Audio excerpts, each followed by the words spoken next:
Hello, welcome to the Dayton Unit NAACP Mayoral Candidates Forum 2021.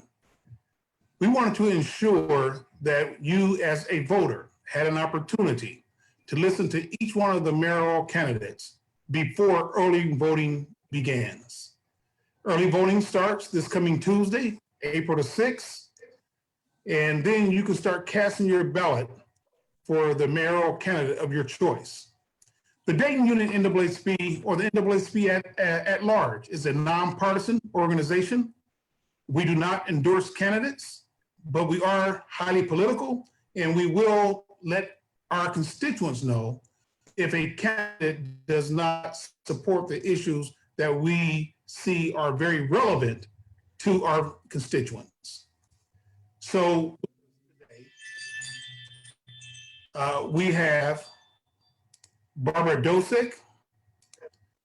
She is the law director for the city of Dayton, and she is going to share with us and talk to us about the charter amendments. There are 6 charter amendments that you will see on the ballot starting this coming Tuesday.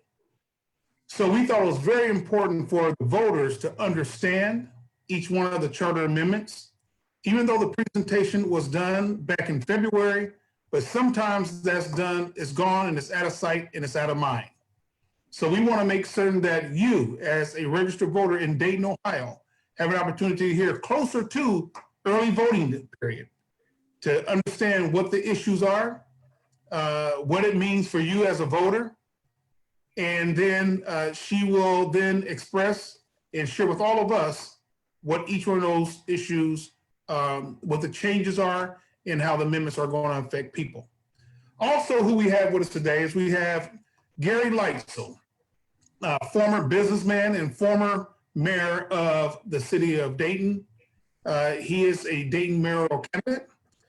We have Rennes Bowers, a retired firefighter for the city of Dayton, and he is running for Dayton mayor.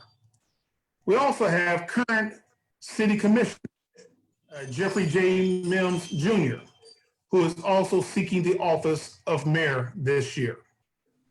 Our moderator will be Tom Roberts, who serves as our second vice president and political action chair. I will step in at some point and ask a few questions as the co-moderator. We're also going to hear from a couple of people inside of the community. We're going to hear from David K. Greer, who has a question of the panelists of the Dayton mayoral candidates. And we're also going to hear from Richard Alston, attorney Richard Alston, who is a former president of the Dayton Unit NAACP, who is also going to ask a question. The Dayton Unit NAACP, we're going to ask our candidates several questions, but the first order of business at this point is to go to Barbara Dosick so she can share with you, the voters, about the issues that's going to be on the ballot starting next Tuesday. Barbara? Thank you for the introduction. Just a really high-level brief overview. A municipal charter is the document which defines the organization, powers, functions, and essential procedures of city government. It's most comparable to the Constitution of the United States or a state's constitution. Occasionally, cities will seek to revise its charter, and in 2014 was the last time the city of Dayton revised its charter. The commission has the ability to call a charter review commission and direct agenda items for consideration. And I do believe we have a slide presentation that we can share at this time.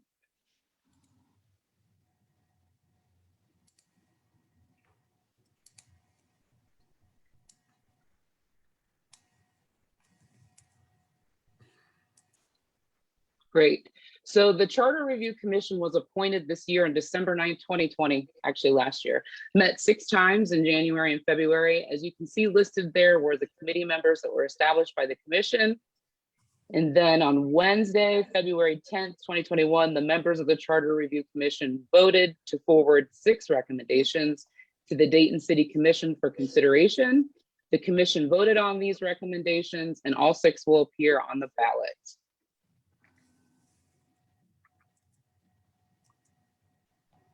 So the first issue is in relation to section 36 in the charter, responsibilities of the mayor. Now, as a resident of the city of Dayton, when you go to vote, the ballot language that you will see is right there on the beginning of the slide. Shall the charter of the city of Dayton be amended by revising section 36 to specifically detail the mayor's responsibilities? Here on this slide is the charter language in section 36 as it stands in the black font. And the font that is red and underlined is the committee's recommended additional language. And it reads, the mayor's responsibilities shall include convening community groups, advocating for the city on state and federal levels, maintaining relationships with other elected officials, cultivating grant and foundation opportunities, and leading the commission's establishment of policies. As it's clear from this language, this is an addition of responsibilities to the mayor, and the decision of the commission charter to make these recommendations in 36 was accompanied very closely with the conversations about the change to section 38 of the charter, which is the next slide. But before I move to the next slide, were there any questions about? Barbara, let me jump in and stay there, President Forward. Just so the listening audience knows, in 1913, as we all know, Dayton had a flood. And out of that flood, Dayton changed the way it will run its government.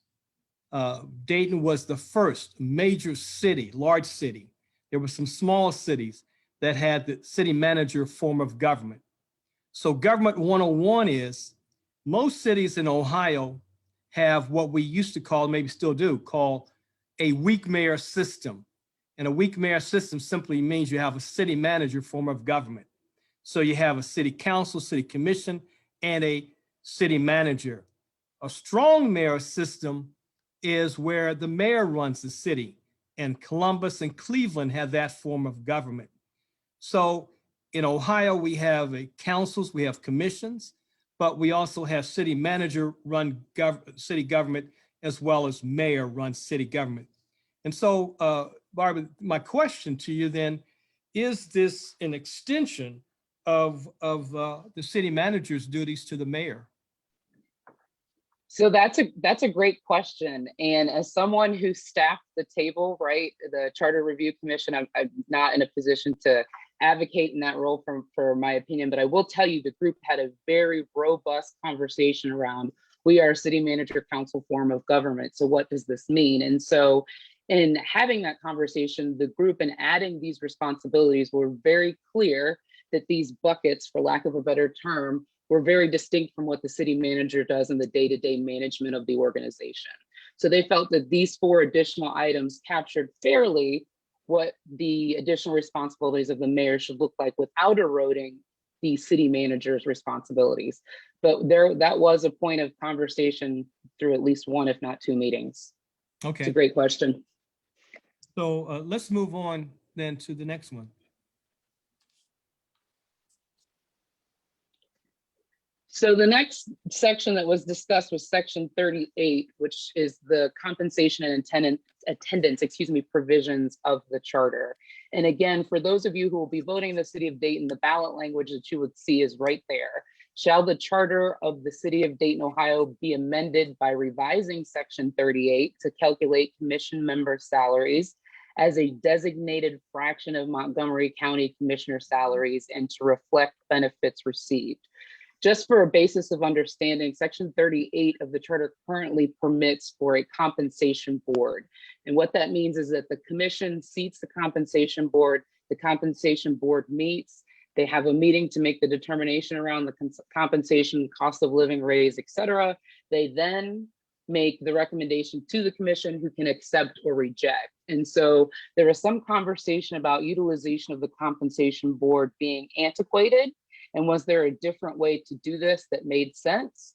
There was, again, a substantial amount of conversation at the table around this, and the decision was to link it to something that was established in the state, and the county commissioner's salary is controlled by Ohio Revised Code section 325.10, which creates a tri-annual amount based on population. The table decided to link the salary to that, and then had the conversation about percentage. And the decision was made that a city commissioner's salary should be set at 50% of the county commissioner's salary, and that the mayor, considering the 4 things that were detailed prior in section 36, should be 75% of the current county commissioner's salary.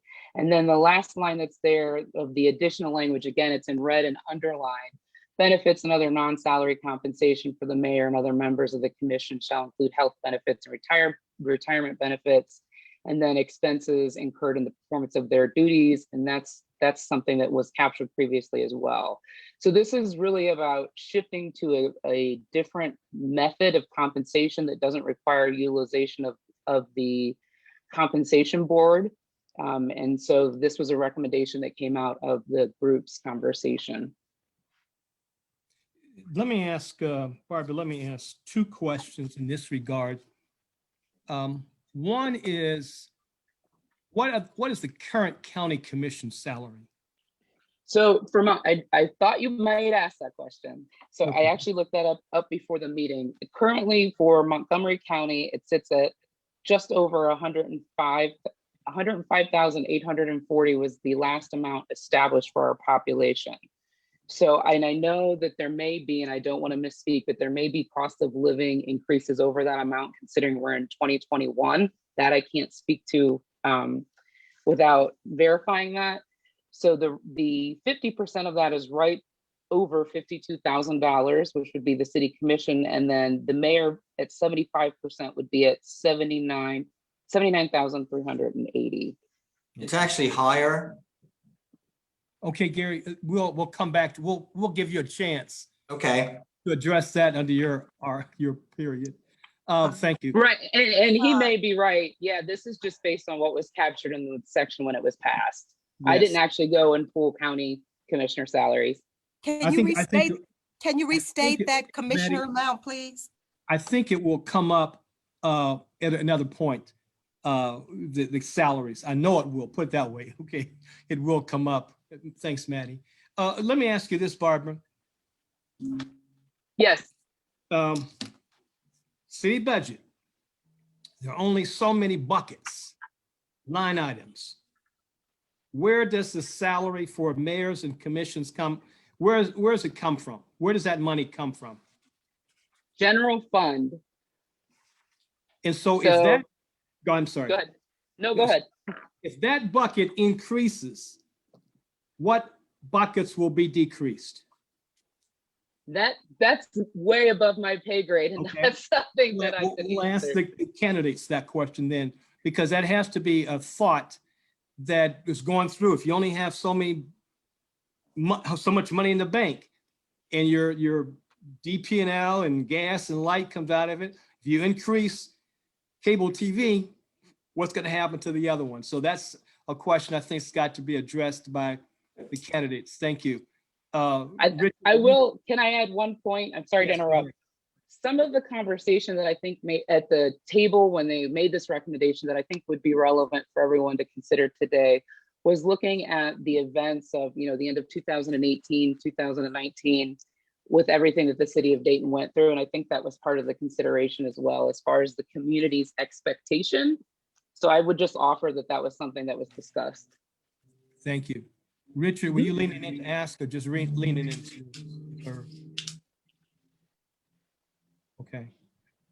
Let's move on then. Matt, President Forward, your mic is on mute. Yes, so I have one question related to that in terms of the salary. So with the salary, is, and it may come up, I think, probably in one of the other ballot initiatives, but is that going to make the mayor's at least the mayor's job full-time, or will it still remain part-time?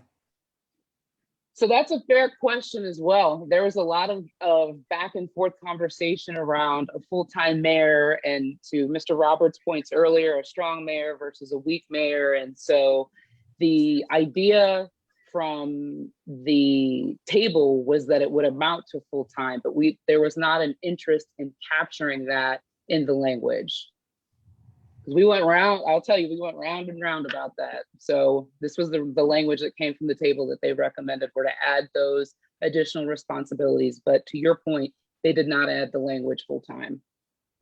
And if it were to be full-time, then would there be hours set, like 40 hours, or 40-hour work week, 50-hour work week? Would there be a number of hours set in terms of the work week?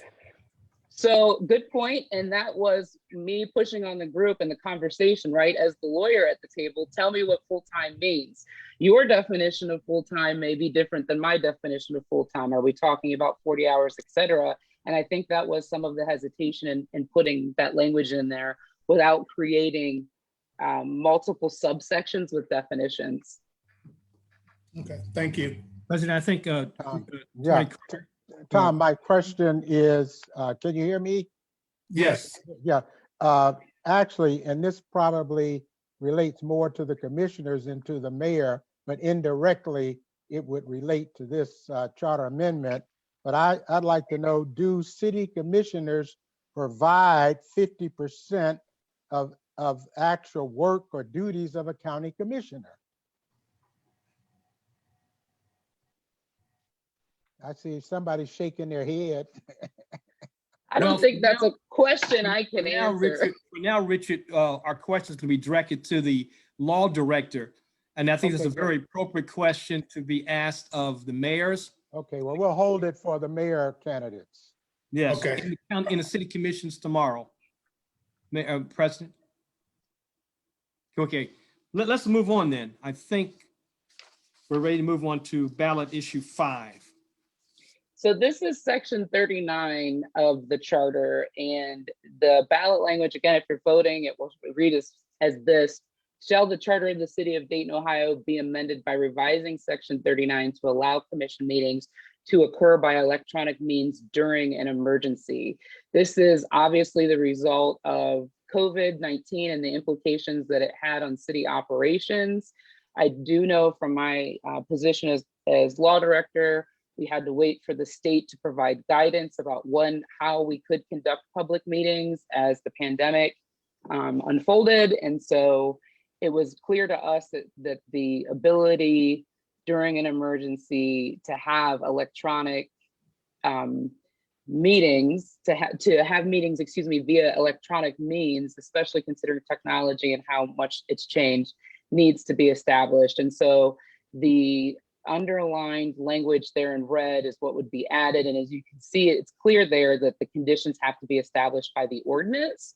So this is not an overly broad authority where they can just have whatever meetings are desired in a electronic means. It means that they have to actually pass an ordinance establishing the ability to do so during an emergency. And this was directly as a result of the COVID-19 pandemic.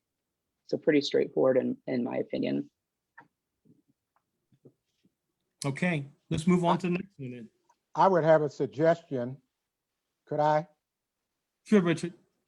I would suggest that you add to this ordinance, this charter change, a proviso which states that nothing in this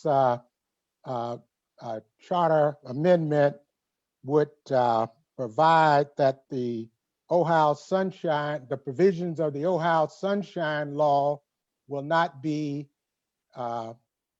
provided for. Because my concern is not the commission meeting. My concern is that the public won't have an opportunity to know what's happening. So in any way, does this take away from your obligations as city council by I would Sunday? I would never ever advise that, nor create language that would suggest that. And it's a good point. And so the requirement of the ordinance is part of that, to understand that we could not capture in this time frame all the notice and everything else that sunshine law requires, right? And so the idea was that the passing the ordinance would give the commission at the time the ability to set very clearly to the public what it would look like. But it is in no means to circumvent sunshine law. Sure, but to act in an emergency, I think they should have the right to act. Okay, let's move on to 97, which is ballot issue number 6. So interestingly enough, this came to the table from a police reform table during the Charter Review Commission meeting. And so section 97 deals with the chief examiner of civil service. And the ballot language, if you are a city resident, you're going to vote, is going to read as follows. Shall the charter of the city of Dayton be amended by revising section 97 to allow for police and firefighter recruit appointments to be selected from a larger group of applicants? Here on this slide in the red language that's underlined would be the added language.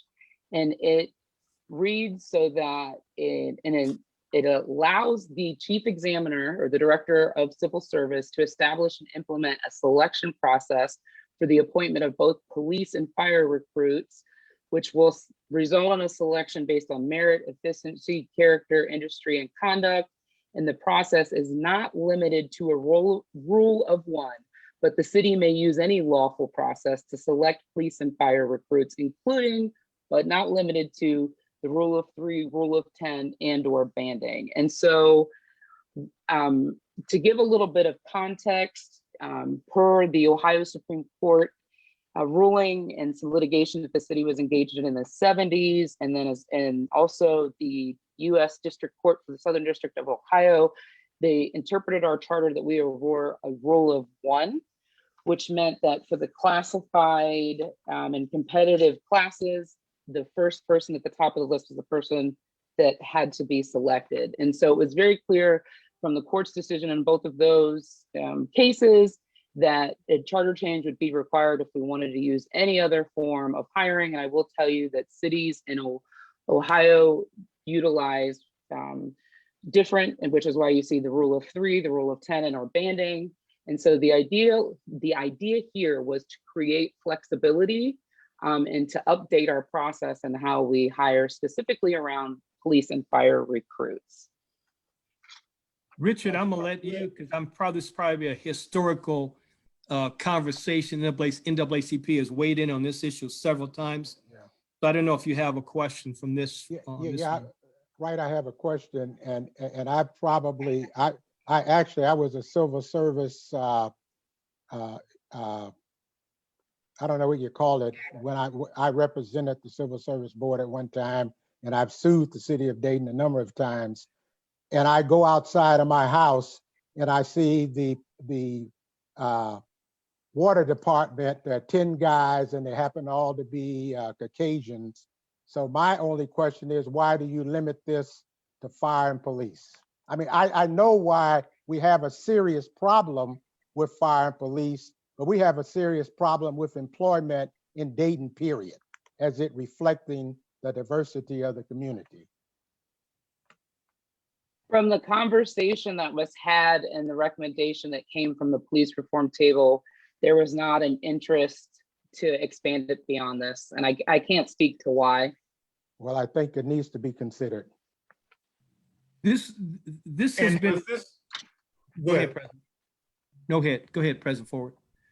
So does this give, so I understand it's the chief examiner, but will this also give maybe whoever, in this case is Chief Richard Bill, but whoever may be the chief in the future, does this give the chief an opportunity, or does this give the community and or organization like the NAACP an opportunity to hold somebody more accountable and an individual more accountable in terms of the diversity on the police and fire than in the past with basically the rule of 1? Because basically the rule of 1, for all intents and purposes, was that a person if there's 10 people who apply for a job, and they're looking at the highest score getter.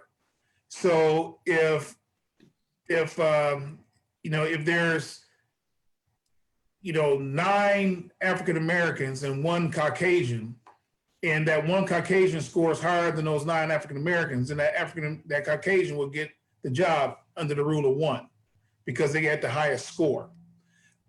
So in this particular case, I am glad to see where it states the candidates will be based on merit, efficiency, character, industry, and conduct. So is that going to be more so just like a person going in for an interview in a secular job, just a regular job, and then that person who's interviewing them, the employer who's interviewing them, the potential candidate, has an opportunity to base them people off merit, efficiency, character, industry, and conduct. Is that moving towards that direction versus the rule of 1? So I will try to answer your question as best I can, understanding that I don't run civil service or understand their process 100%. So Okay. it will create a larger pool to select from now, and the police and fire recruits and others may be able to speak to this as well. But you have, for example, the physical assessment, you've got a background investigation, you have a psych evaluation, you've got the pre-employment physical, et cetera. And so there are portions of that that are not going to change. What this is doing is creating a broader pool to pick candidates from, which ultimately, to your point, can lead to more accountability, which I know, and I don't want to misspeak here, but I do know that some of the police reform tables were having those conversations about creating accountability around that. So, but this is just about a larger group of applicants being able to select from versus just the rule of 1. I Attorney, have a question, if you please. Go ahead, Maddie. I was going to ask you to weigh in because you were on that committee. So with this, the language is, oh, are you there? Okay. The language is pretty open-ended. Is there like a criteria or succession for when the rule of 1 or the rule of 3, and then on down to merit, efficiency, and character industry is applied? Because when I'm looking at this, it says that the selection process is not limited to, however, it is inclusive of. Was there any discussion about, as I say, criteria or succession of the implementation of what is in this new revised language? So this revised language is just about the pool. The actual process, the testing, how the list is created, that will all be done through civil service and their rules. This was just about not limiting us to the rule of 1. I will tell you, when my team and I worked on this language, we were considering the historical implications, all of the litigation that occurred in both the 70s and beyond, and thinking about creating a way for us to do this that addressed what we felt that the community was asking for that would be upheld.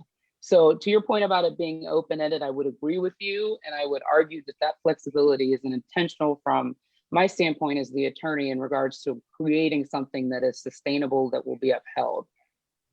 Now, you've stated that this is this revision encompasses a recommendation from one of the task force. Is this the recommendation? I'm sorry, go ahead. Their recommendation was for us to consider and review the provision of the charter. And it wasn't, and I don't have it in front of me, so I apologize. It wasn't pinpointed to the extent that said change section 97.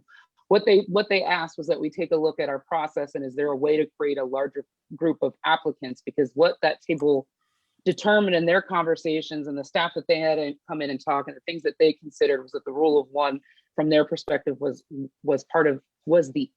an issue. And so they wanted us to address that as the Charter Review Commission was then meeting. And so no, they didn't recommend this language. They left it for the table to consider. And this is the end language that we ended up with. And that's true of all the other provisions that are here today. We had conversation, sometimes that was marked up multiple times, sometimes it was shifted. And so this was the language that was the ultimate recommendation. I hope I answered your question. Counselor. Okay.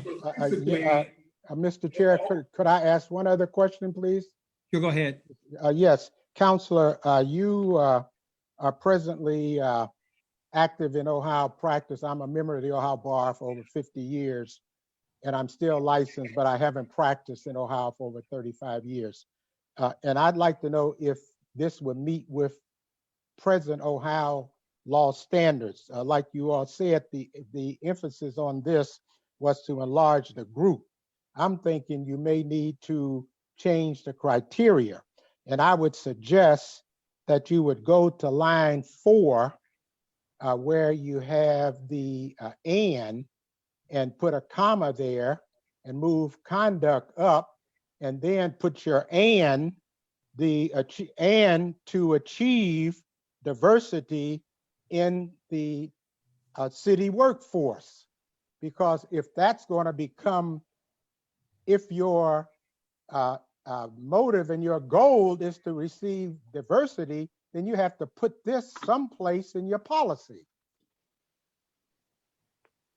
Well, and this, again, this is just the charter language. The civil service rules are not what's being considered here. And I can't speak to that. No, I would bet you if you had some language like that in this charter, your examiner or the people making the selection would have to select from in a different way. Okay. All right. So let's go to the next slide, because the way it's written currently right now, as getting back to Maddie's topic, there is no succession at the current time, the way it's written, the same way that what Richard's talking about is not in the language. So that's something that we have to deal with at a later time. And then we can ask our candidates what our candidates think about it, once we get through the slides. Okay, I'm sorry, and I don't want to disrupt the movement of the event. I'm sorry if I have.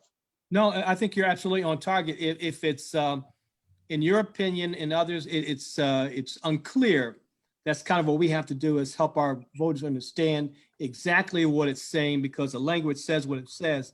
But I think you've raised some good issues, as well as Maddie, who served on that committee. So let's move on to Tom. yes. In that regard, I got a copy of the sample ballot from the Montgomery County Board of Election. Yes. And unless they're going to change this sample ballot, I don't see how anybody could know what they're voting for on these charters. Well, I think actually you're right, Richard, but the language is the ballot language was in the top 2 sentences of this section, shall the charter. And that's what the language you will see at the ballot box. You won't see this explanation. But it never says, shall it change in what regard? The person, when I'm getting ready to vote, whether there's going to be a charter change, I want to know, what am I voting on?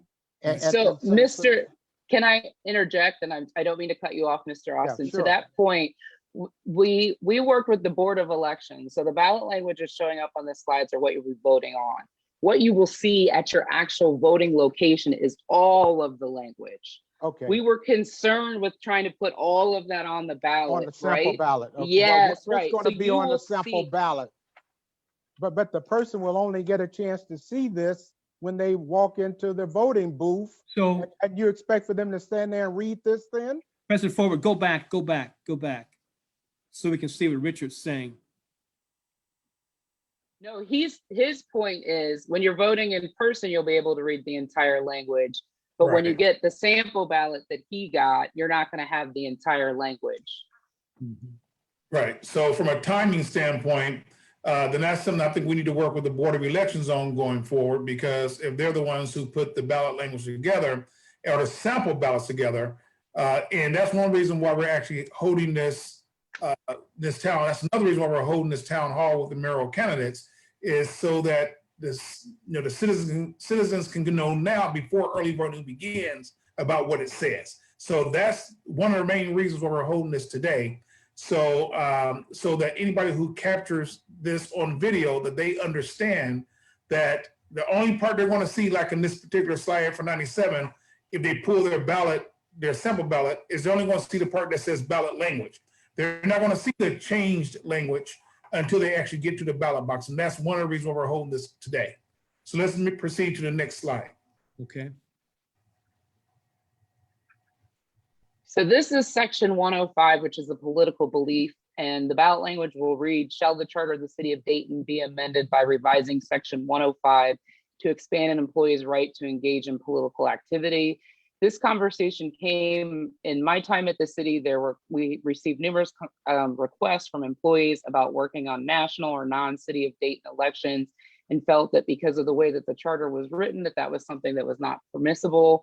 And so we had conversation about our charter language. We compared it at the table, just to provide you all with context, to Cleveland, Columbus, Cincinnati. I believe we looked at Toledo's as well, and even Akron, considering the size, and realized that ours was more constricted in some ways than others. And so was there a way to be clear or make more clear what employees could or couldn't do? And so this is in relation to classified employees, and it made it clear, you see the red added language there, that they actually added that no soliciting or receiving any assessment, subscription, or contribution to be in any political party to be used in the city of Dayton municipal in support or in opposition to a candidate for the election of the office of mayor, member of or commission, Dayton municipal judicial election, or Dayton municipal clerk of courts election. And then no person holding a position classified service shall take any part in political management or affairs or in political campaigns further to cast his vote or to express privately his opinion. And then the red language was added, this section shall not be construed to limit any person's right as a citizen to express opinions or to cast a vote, nor shall it be construed to prohibit any person from active participation in political campaigns at any level of government other than the city of Dayton municipal elections. Again, the same language, or in support of or in opposition to any candidate for election of the office of mayor, member of commission of the city of Dayton, Dayton municipal judicial elections, or Dayton municipal clerk of courts. Any violation of this section shall operate to forfeit the office or position held by the person violating the same, and shall render any such person ineligible to any municipal office or position for a period of 1 year. And so there was a penalty added there as well. And so the conversation that was had at the table was just the desire to clarify what was allowed and what was not. Go back to that. Any questions on this section? I would only say that I think it's good because this was really, I went back and looked at it and I said that this is a super hatch act. And I would almost say it was violation of the First Amendment, but. Mr. Austin, I won't argue with you on that one. Okay. See, Richard is helping us understand some history. The Hatch Act was a law that prevented federal employees from engaging in political activities, and we call this the Little Hatch Act. And so it's taken away citizens who work for the city from their participation. Okay, let's move on to ballot 8. So this is the last item. This is section 190, which there's not a section 190 now. So this is a brand new section of the charter, and it will be entitled Water as a Public Utility. The ballot language will read, shall the charter of the city of Dayton of Ohio be amended by enacting section 190 to declare the city's water system to be a public utility that shall not be leased or transferred to private ownership or control. Those of you who live in the city and have for some time know that our water as a utility is something we are exceptionally proud of. And so there was conversation around the table about not anything current, but in the future, could there ever be a push for privatization? And there was concern around that. So this is really about protecting water as a public utility in the city of Dayton. And so the language that the group ultimately recommended was the public water resources and infrastructure of the city of Dayton, including systems and facilities related to supply, storage, treatment, and distribution of water, shall be owned or leased by the city of Dayton and controlled by the city of Dayton. Such resources and infrastructure within the city of Dayton municipal boundaries shall not be sold, leased, or transferred into private ownership. And so the idea around this was that if you had in the future a desire to privatize the water utility, it would require repealing this provision of the charter. And so it would be an added layer of protection for water as a public utility. So, Barbara, this is specific to water, nothing else. Yes, What about Because I read sanitation? somewhere, challenging it as related to public land, selling a park or something. But this is specifically, has nothing to do with any other resources or assets of the city. It simply has to do with its water. correct. Okay. What about sanitation? Is that considered the water department? What do you, I want to be sure I understand what you mean when you say sanitation. Like we used to call it the some kind of plant out by the Madden Park that filtered that would. That's included, supply, that's storage, and treatment. Okay, treatment. Okay. All right. All right. Well, I just want to say thank you very much, Law Director Dosick, for clearing up the air, each one of those particular issues, because we just felt it was very important that the voters had an opportunity to hear directly from you, what it meant on each one of those particular ballot issues. And in fact, former President Alston, is one of the reasons why we're having this candidates night tonight, because he looked at the ballot.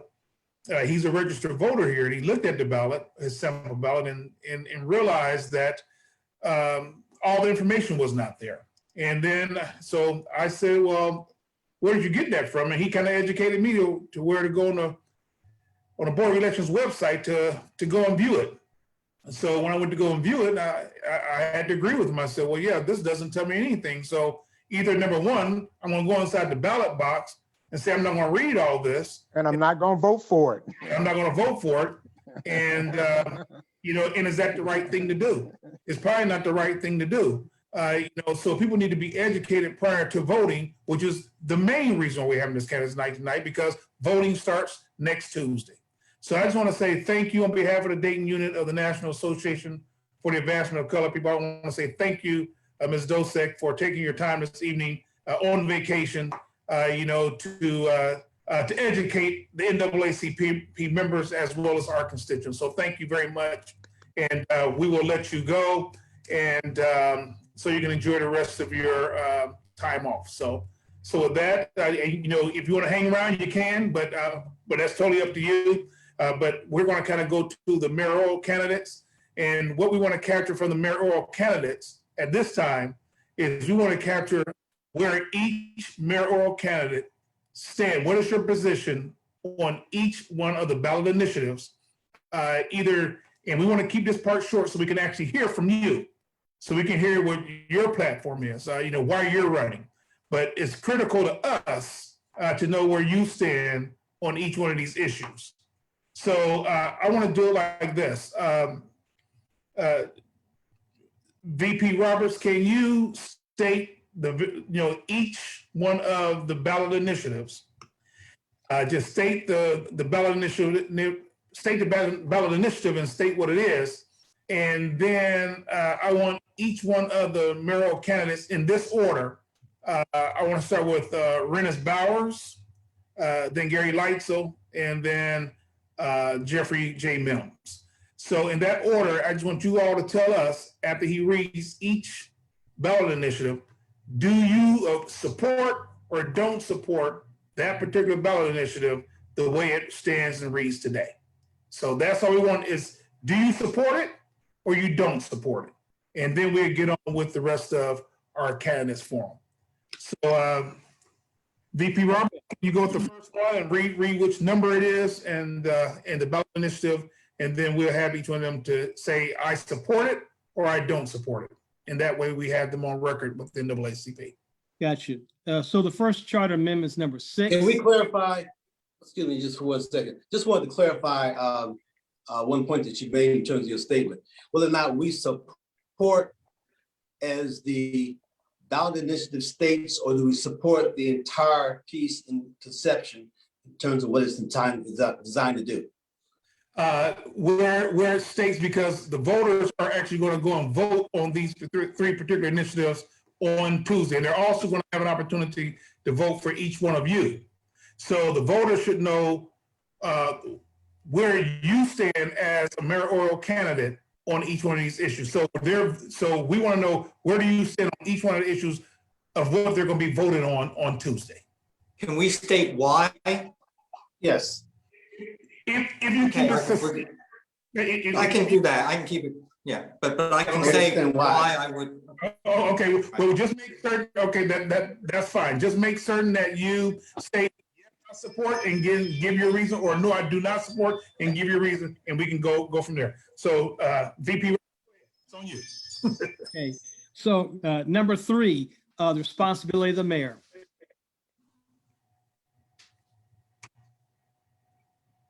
President, what order? So we're gonna go start with. Are you ready? Alphabetically, Yes, Bowers, I'm ready to respond. Yeah. We're You free. ready? Yes, go ahead. Yeah, I'm in support of that. I'm in support of that change. Can you read it? Because, Reread it, Tom. Well, yeah, Just- okay. Only read the ballot language. yeah, Only what's on read. the ballot?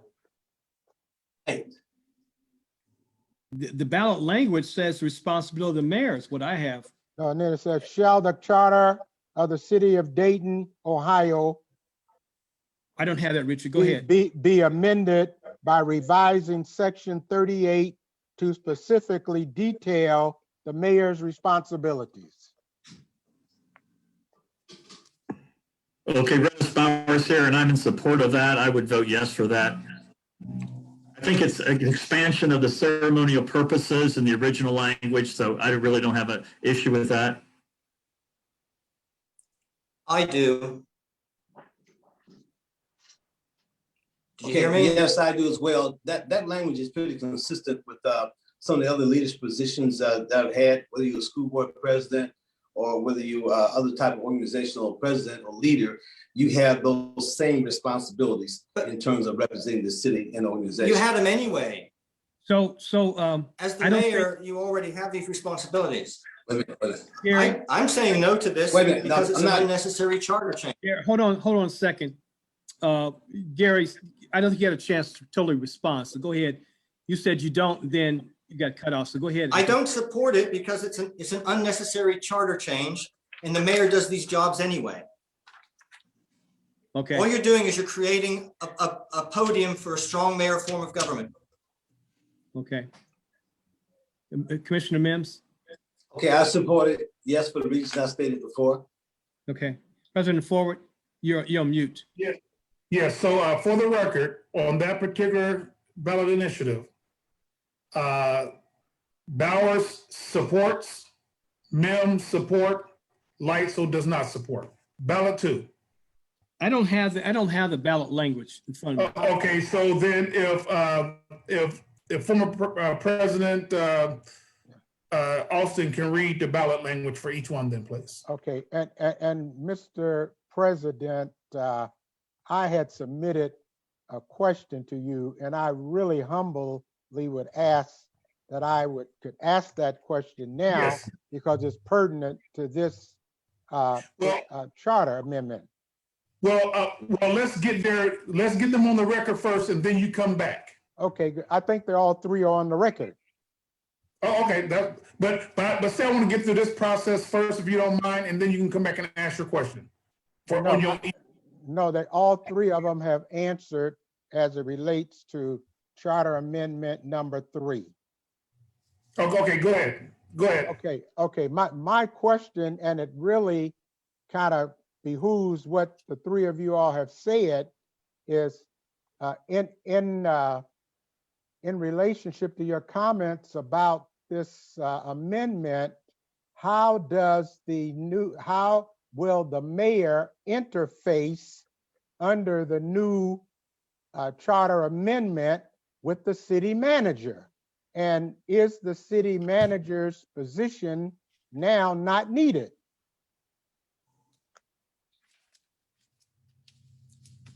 That was my point. This is an unnecessary charter change that empowers the mayor to be a stronger mayor. We are a city manager form of government.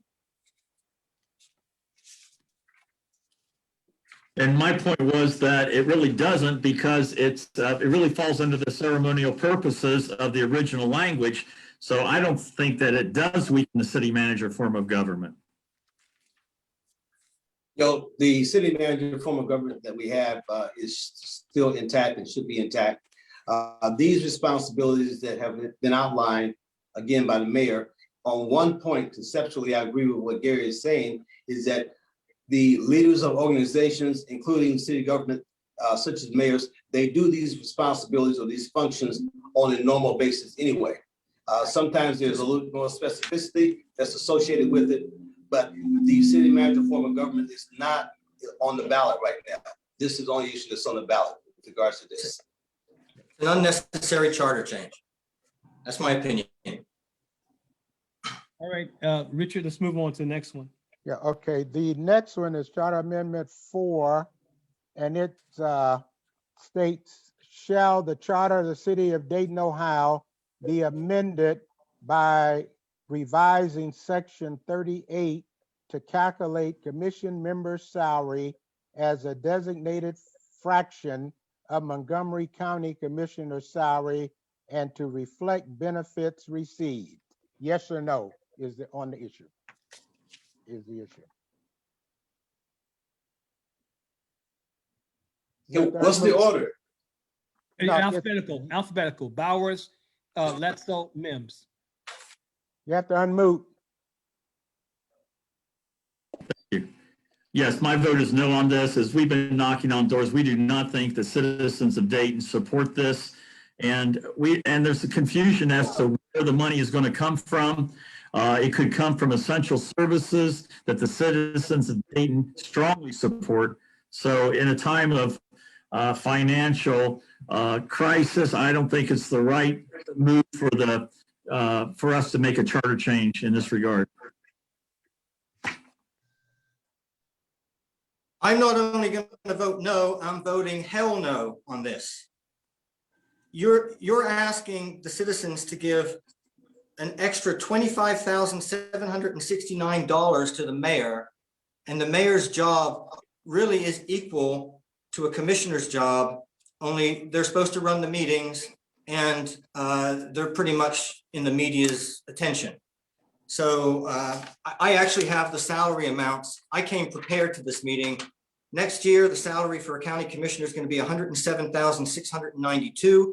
And what happens then, the mayor gets almost 81,000, the commissioners get 54,000. And then if they get reelected 4 years later, their salaries jump up to 57,800 for a commissioner and 87,000 almost for a mayor. It's got a built-in time,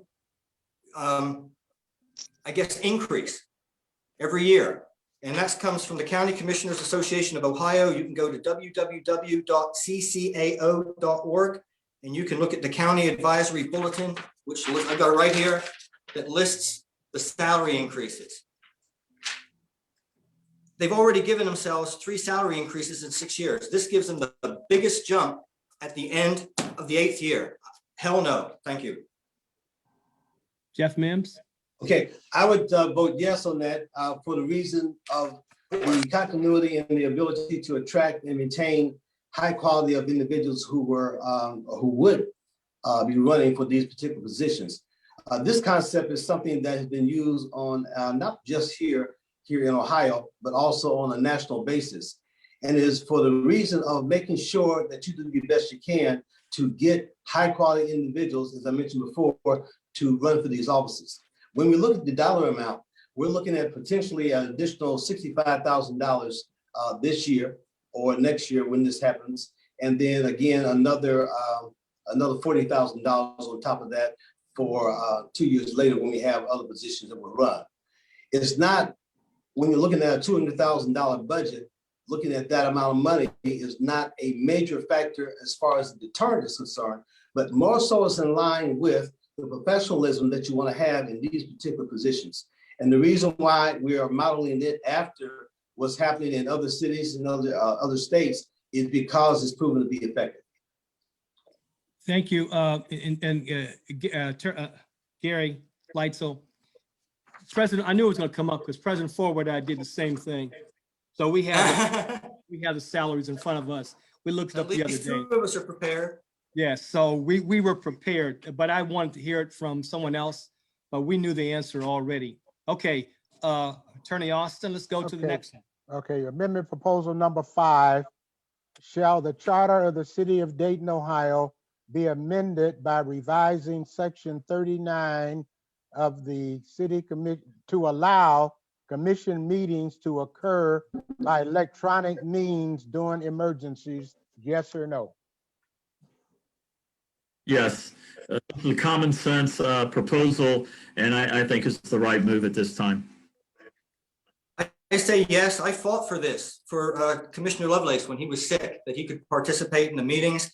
I would have liked to seen it expanded to include people who can't participate while they are sick, or if they are out of town, if they desired to, whether they could vote or not. I still think yes, but I think it could be expanded.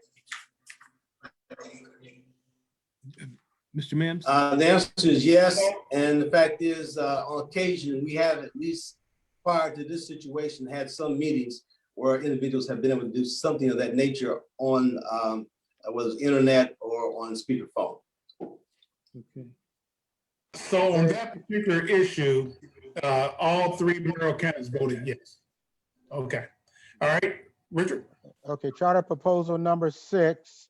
Shall the city of Dayton, Ohio be amended by revising section 97 to allow for police and firefighters recruits appointments to be selected from a larger group of applicants? Yes or no? I'm going to say yes on this with some hesitation. When I came on the fire department back in '89, we had an interview process. And the interview process, after you scored on your written test, after you did the physical agility, then there was the personal interview. And it's the personal interview stage that eliminated questionable people, questionable character. That's where those things would be discovered. Now, somewhere, I don't know how long ago, the interview process was eliminated for fire. And I think that's a big mistake. And we have made some questionable hires as a result of there being no interview process. So one thing I like about this is that it reinstitutes the interview process for fire. And I think we can get very qualified applicants, although there's just question, how many bites do you get to of the apple? If it's a group of 5, if it's a group of 10, can you proceed down for 3 or 4 different stages, or that's unclear to me in this proposal. I think that needs to be clarified. Now, when I talk to the police, they're only having 250 people take the written exam. So doesn't even apply to them because they exhaust their list every testing period. They go through the entire 250 applicants. They're not getting that many applicants because the pay in other areas, and they can go to Centerville, they can go to Springville, they can go to Vandalia. They get paid a lot more than Dayton police, and yet Dayton police have the most hazards. So we're trying to recruit Black men, Black women to the police force, but they're going where the money is. So I don't think this addresses that either. And the city is always trying to cut police and fire salaries. It's a mistake. If you want to get qualified applicants, you got to pay them, and they can go to Kettering and make considerably more money. And everyone is trying to hire Black men, Black women for the police department. So I'm saying yes, but it's a very qualified yes, because I don't think this gets to the problem of hiring because, like I said, they exhaust their list every time. All the applicants are already considered. So the rule. Thank you. Okay. Mr. Leitzell. Thank you, Mr. Bowers. I don't like the wording of this. So whenever I don't like something, I vote no. It's not that it's not a good idea, but I don't think one person should have so much power to make a decision, especially if you have a strong mayor form of government like we literally do have right now. If somebody on those commissions tell the chief examiner they don't want that person hired, they're not going to hire them because the chief examiner is afraid for his job. This really needs to go to an outside board, not paid by the city of Dayton general fund. So I'm saying no, because I think the process is weighted and could be skewed because of somebody's dislike for a candidate. We need to be fair. Everything needs to be fair. And this makes it that some way they can say, no, we're not hiring him because so-and-so, the mayor, doesn't like him. I don't like it. Thank you, Mr. Leitzell. Mr. Mims?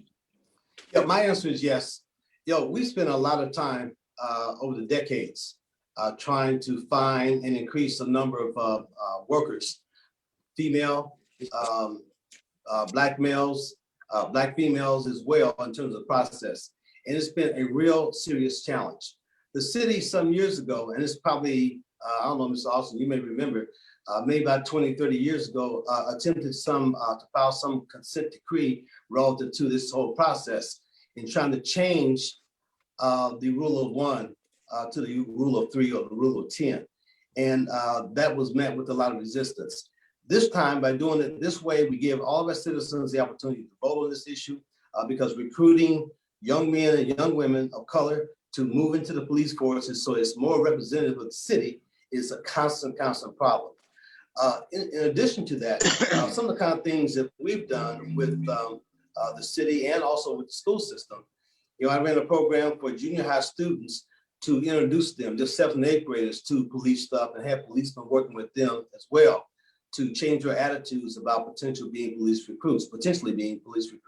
Okay. Additionally, we have a program also with DPS and Belmont High School, both with the fire and the police, to increase the pool of those potential young people who would go into those positions. Thank you. I was giving everybody a minute to respond. That's why I was pushing you. And okay, Attorney Austin, go ahead to the next one. Okay, number 7. Shall the charter of the city of Dayton be amended by revising section 105 to expanding employees' rights to engage in political activities? Yes or no?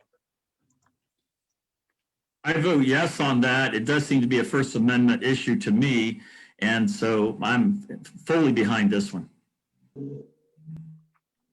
I haven't decided. It's still censorship of freedom of speech, but I just want to point out, although city employees aren't being allowed to put up signs, they can definitely give the candidates money. And that's not right either. If they're going to do this, they got to stop that. My answer would be yes, I support this, and I support it for a lot of good reasons, because we don't need to have our employees feeling pressured any way, shape, or form with regards to carrying on or being felt like they're obligated to support someone who's currently in position or someone that they like as far as those positions are concerned. The right that you have for outside of municipalities is a right that you should have that's given to you by the Constitution. Okay, thank you. And Mr. The last question, Attorney Okay. Austin. Yeah, proposal number 8. Shall the charter of the city of Dayton, Ohio be amended by enacting section 190 to declare the city's water system to be a public utility that shall not be leased or transferred to private ownership or control? Yes or no? I say yes to that, even though I do think that privatization normally works much more efficiently than government. But in terms of essential services like police, fire, and water, I think it should remain under the control of the city. So I would vote yes on this.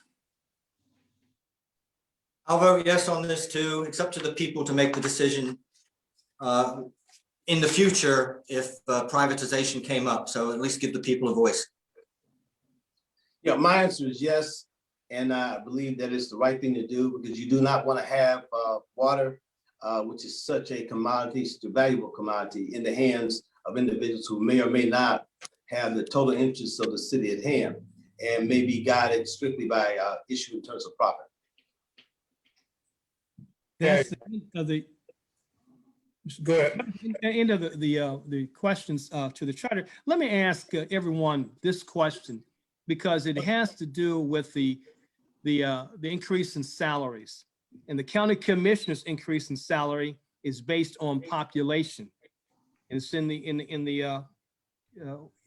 the Constitution. Why shouldn't the city's salary for mayor and commission be based on population as well?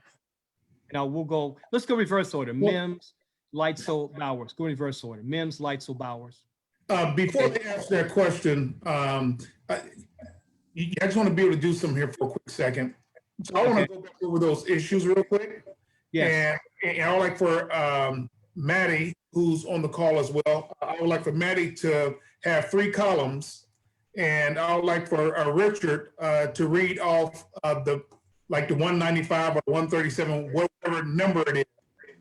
And then I want Maddie to write down their respective answers, because I know I'm monitoring Facebook, and some people are saying, well, what did they say about issue 1? What did they say about issue 3? So I just want them to state their position once again, and we will record it, and then that way we'll have it and we'll capture it and we'll state it again at the end of the forum. So read the first issue number, Richard, please.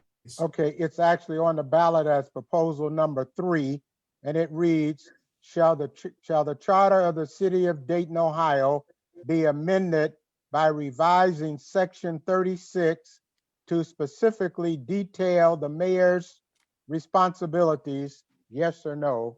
You want me to give the results? Leitzell, no. Mims and Bowers, yes.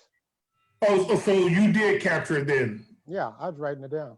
Oh, okay, great. So, okay, so go ahead with the second one real quick, just for the people on Facebook who are questioning and asking. Okay, charter proposal number 4. Shall the charter of the city of Dayton be amended by revising section 38 to calculate commission members' salaries as a designated fraction of Montgomery County Commissioner's salary and to reflect benefits received? Yes or no? And the response was no, Bowers, no, Leitzell, yes, Mims. And it's actually Leitzell. I'm sorry, Yes, Leitzell. Leitzell, I'm sorry, sir. That's okay. Okay, go ahead.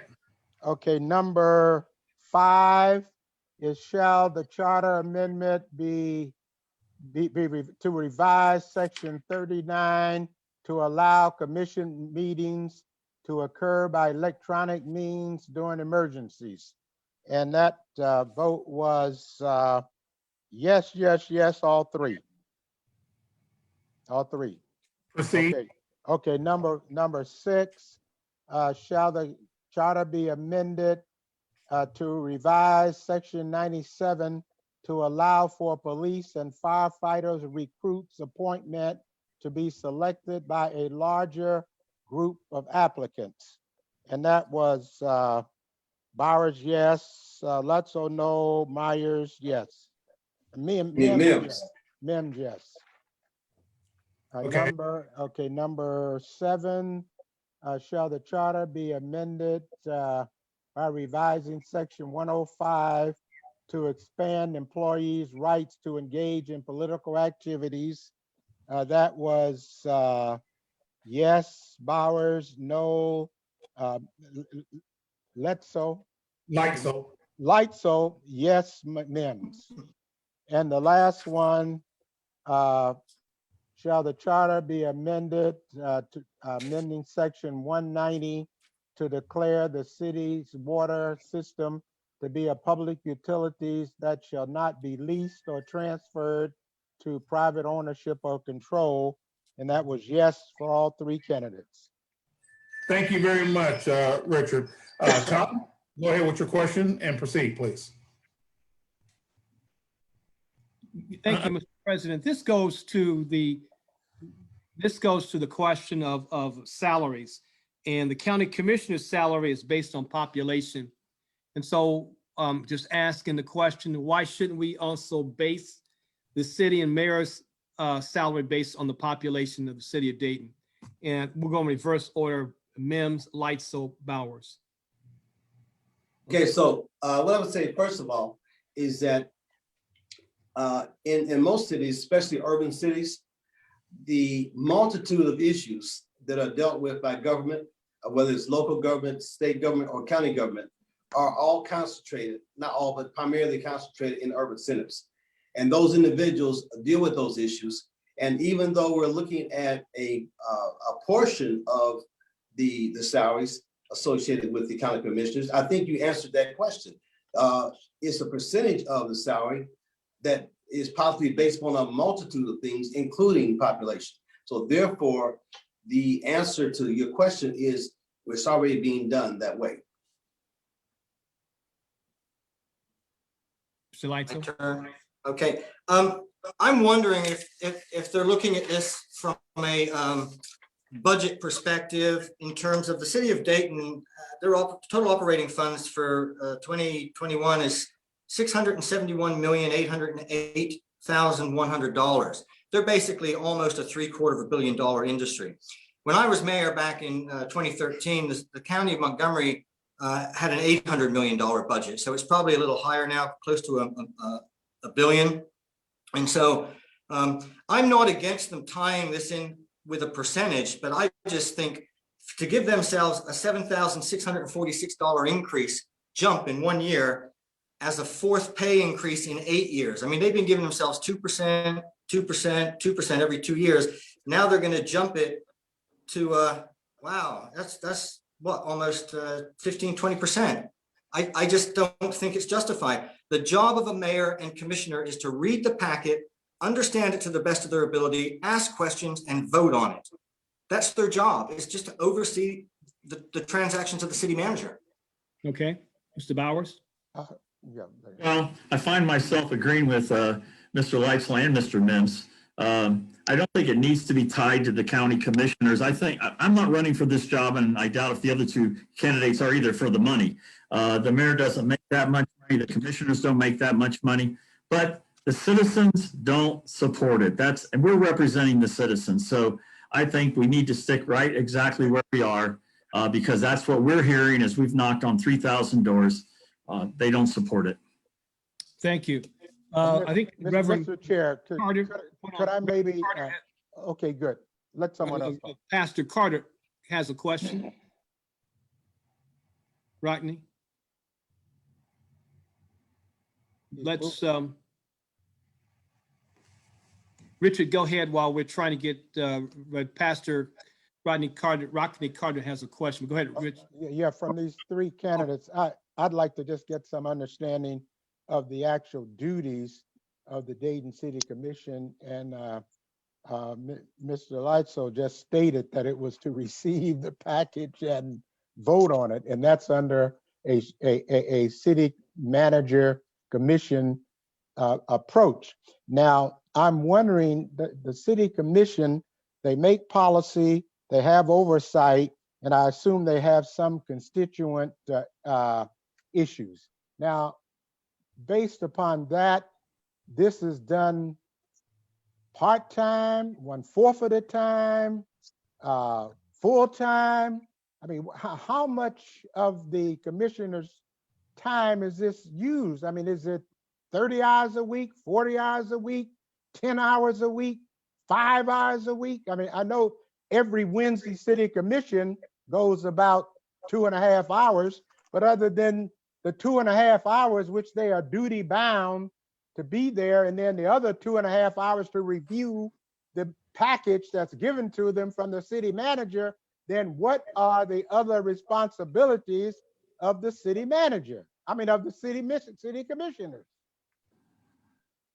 I can interject.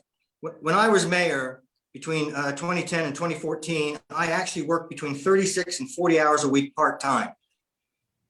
Now, that doesn't mean it's 9 to 5. I worked a half a day Wednesday. I believe Thursday I worked from like 10 in the morning till 7 or 8 at night. I know Friday I worked from 8 in the morning till 8 at night. And then there are things that are expected of you to show up at weekends. People want you to go to events. I used to joke and said people wanted to see more of me, so I gained 20 pounds, you know?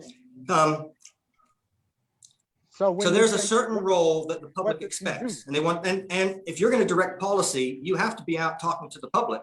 because they're the ones that actually have the issues, and a lot of them actually have solutions. And my job as the mayor was to get those things into the ear of the city manager. And I met with the city manager every Friday. And we drove around the city. We stopped at city offices. We ate at local eateries. We were seen, and we were going up and down the alleys, looking at the trash. We were looking at the tire situation when I brought that to his attention. So you can't direct policy unless you're out in the community. Those other commissioners at that time, they may have worked 10 hours, 15 hours a week. They didn't even take the packet home. I did. I read it because I was the only one catching all the mistakes. On Monday, I'd call the office and say, there's a typo or there's a money error. Okay, Commissioner Jeffrey Mr. Mims? Mims, could Mr. Mims address that? Yes. Yes, I'd be happy to. Mr. Well, Bowers. there are a multitude of things that we do in these positions. One of the things that is clarified that is allowable under the charter, that you have certain individuals who have full-time jobs. And that's why these positions are considered part-time jobs. And Dayton is not unique to that. That's pretty much every place around the nation. The issue associated with what we do in addition to the meetings is monumental based upon who you are, what committees you're on, whether you're on the Human Services Levy Committee, the Family Children First Committee, the Ombudsman's Committee, whether you're doing extra things in the community in terms of, like I do a lot of things with Obama's Men of Color, My Brother's Keepers Initiative. There are programs that we do in terms of working with the aging. There are just a multitude of things that we're on call for and that we volunteer to do. Because like most city governments, the people who are in these positions have all been active way before they got into these positions. These are not the first time they've been community service, and they've been doing things in relationship to church, to community, to all the types of things that are happening, whether it be community cleanups, whether it be emergencies that come that we don't expect. So it's like a 24/7 type of thing that you're on call, of course, but you're not there 24/7, but you're doing things on a consistent basis. Thank you, Mr. Bowers. Well, I appreciate Mr. Leitzell's and Mr. Mims's response, because Gary's been the mayor and Mr. Mims has been a commissioner for 8 years. And so I think that's valuable input. Amendment number 3 pretty much delineates the responsibilities of the mayor, expands them, it seems like to me, under the heading of ceremonial purposes. It seems like it falls under that. That's why Mr. Leitzell was opposed to it. He thought it was unnecessary. I do agree with Mr. Leitzell again that, I mean, I'm a people person. I want to know. I believe that we represent them. So we're going to be out there knocking on doors, talking to the citizens, having any kind of forum we can where we can get citizen input. And I think that's one of the most important responsibilities of the mayor. Is that answering your question? Well, commissioners and mayor, yeah. Okay, Okay. thank you. Yeah, Thank you. absolutely. Pastor Carter. Yeah, I made it back. Can you guys hear me? Yes, we Yes, sir. Well, praise the Lord. I want to thank Dr. Forward and the NAACP, and I want to thank the mayoral candidates and everybody else for this opportunity to come before you. I am the pastor of Zion Baptist Church. I'm also the president of the Clergy Community Coalition, and I have a burning question for the candidates. And since January of 2018, with the callous and senseless closure and destruction of the Good Samaritan Hospital, with thousands of African Americans abandoned and left without equal access to quality health care.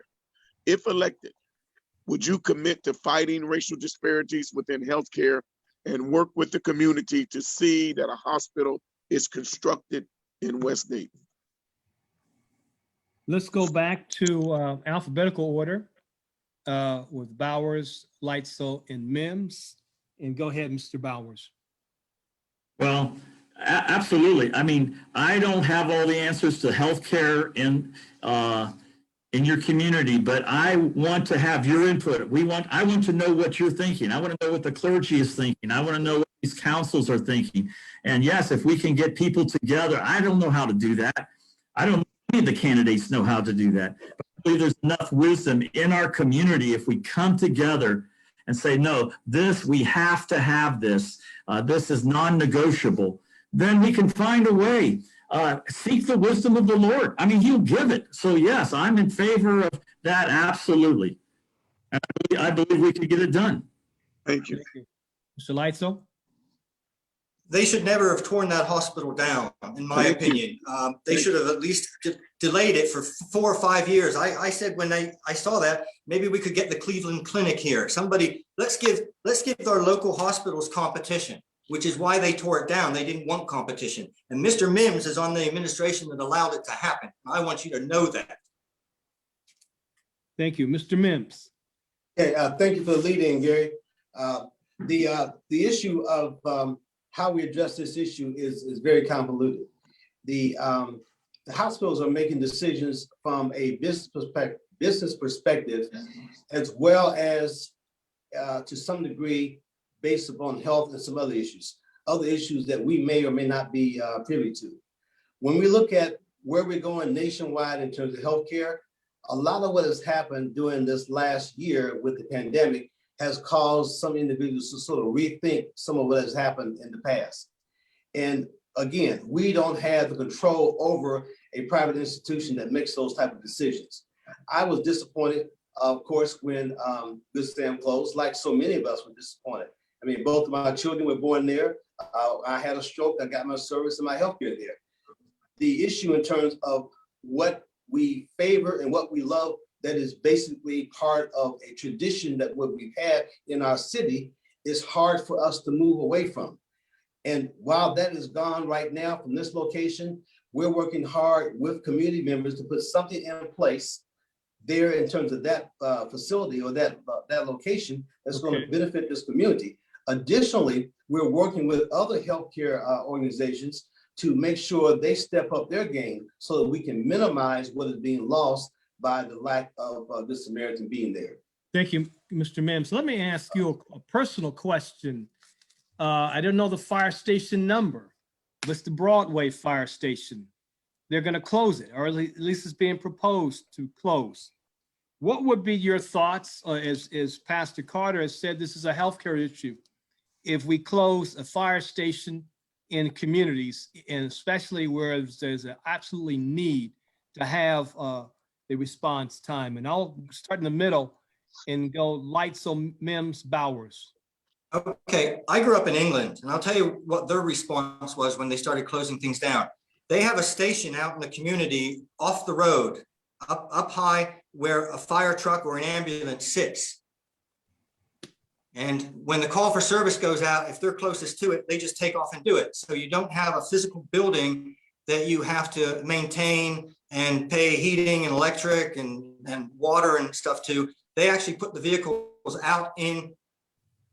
spread out in the community, ready to react. And they maybe have 1 or 2 stations. And maybe we should just start looking at European models on how they've managed to deal with it, because their cities are a lot more dense than some of ours. And that would be what I would propose. Let's look at other ideas so we can justify the closing of fire stations if that's what we have to do. Okay, Mr. Mims. You know, the issue in terms of how we allocate and make those decisions is based upon what we have in terms of resources and what we have in terms of those facilities that can best address the needs of our citizens. We increased a few years ago, as part of some additional services to our community, EMS services, because every time there is a situation where you sometimes see fire trucks, it is not necessary to have a fire truck go to that location. So to tie up a fire truck when you may just be able to send some EMS services to take care of a situation makes a lot more sense. So we constantly spend a lot of our time trying to make assessments in terms of what we have and who we're trying to serve, and do the best we can to increase quality of service. Thank you. Mr. Bowers. Yeah, Mr. Leitzell's been a mayor, Mr. Mims has been a commissioner, but neither one of them have ever been a firefighter. A 30-year career as a Dayton firefighter, lieutenant captain, district chief. I know the fire service inside and out. It would be a huge mistake to take any more houses out of service. We have a first responder service. The reason the engines and the trucks roll first is to save lives, because we have paramedics and EMTs on those apparatus. There's more of them than there are medic units. So these people arrive as first responders. They get there first. And in life-saving situations, we're talking about seconds. We're talking about seconds that could save lives. So the people that are trained, that can get there the fastest, need to get there the fastest. We need our Unmute. You hit your mute button. You muted yourself. You- Mr. Bowers, you muted yourself, so we. I'm sorry. I don't know when I cut off, but it Okay. was brilliant what I said. So It was brilliant, I'm sure of that. so, they've never been firefighters. First responder system is there to save lives. The engines and trucks get there before the medic units. They stabilize the patient. They provide life-saving services while the medic unit is en route, because there's less of them. We cannot make any more cuts to fire or police. I don't know if you're aware of this, but from 3 o'clock in the morning to 7 o'clock in the morning, there's 11 police officers on duty in the city of Dayton. That is absolutely, I mean, we're setting ourselves up for lawsuits. That is ridiculous. What about firefighters? Thank you. No, you said police officers. What about firefighters and medics? Our staff, we have a 4-man minimum, and they're all staff, but the police are down to 11 people in those from 3 o'clock to 7 o'clock. That is So what? So what? What if we didn't have any? What if we didn't have any police? Are you asking me that as a legitimate question? No, I'm serious. Well, then you have Bedlam. I mean, I don't know any country that wants to defund the police and get rid of law enforcement. Wait a minute. Are robbers robbing from 3 to 7? Are they robbing banks? Are they breaking into houses? I mean, why do you need a abundance of policemen on? Okay, Mr. Bowers, board? thank you. Thank you, Attorney. He's asking me that question. Hold on, Mr. Bowers. Brother Robert. Mr. Greer, did you have a question? I'm Dr. Carter. I wanted to get Commissioner Mims' yes or no answer on my question. I don't know if I got a yes or no from Commissioner Mims. Okay. And that was on the Closing commitment to build a new hospital. Yes, sir. Yes, sir. You know, should that opportunity be something that we're fortunate to have, I would 200% support that as we continue to communicate with those healthcare industries here in the city of Dayton and elsewhere. Trying to find the best way to increase those services is something that we have not given up on. Okay. Thank you. Mr. President, it's 20 after, just so you know the time. Mr. Greer. Yes, sir. Thank you, Vice President Roberts. Thank you, Dr. Ford, for this opportunity. And I thank the mayoral candidates, for being here.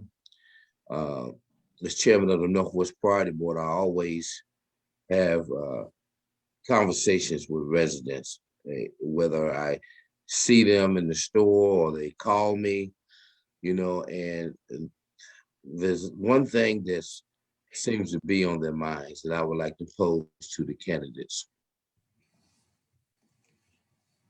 And I'm also a member of the Clergy Community Coalition.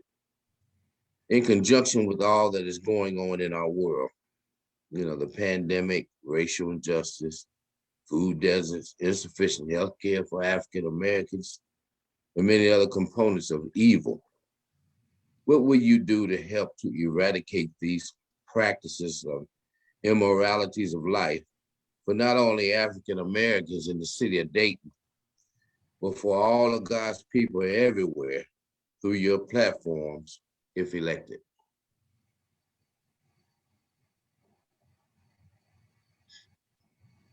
Let's go back to the top of the order. Bowers, Leitzell, Mims. Well, what I've been doing since I retired from the fire department March 17th, 2019. In the 2 years that I've been retired, I've been building relationships with Black pastors. And that has just been an absolute joy, and praying together, having them in my home, me being in their home. I would love to come to the Clergy Coalition and meet the men there, men and women there. So I do believe, I mean, I am running because I believe that our problems in this country and our problems in Dayton are bigger than men can solve. I believe that we have a God who cares very much about us, and he wants to get involved in city government. If we've shut him out of the schools, no prayer, we keep shutting him out of things. But he has solutions. If we'll get both sides of town together to pray together and to seek the Lord, there are solutions to be had. That's who I am. That's who I've been for 47 years. I was the chaplain of the Dayton Dragons for 19 seasons. I'm presently the chaplain of the Dayton Fire Department. I've been a pastor. I've been a church planter. I've been a missionary to India. So that's who I am. And so I think that's the answer to the question, Mr. Greer. We need to call upon the Lord and seek him together, and we will have solutions.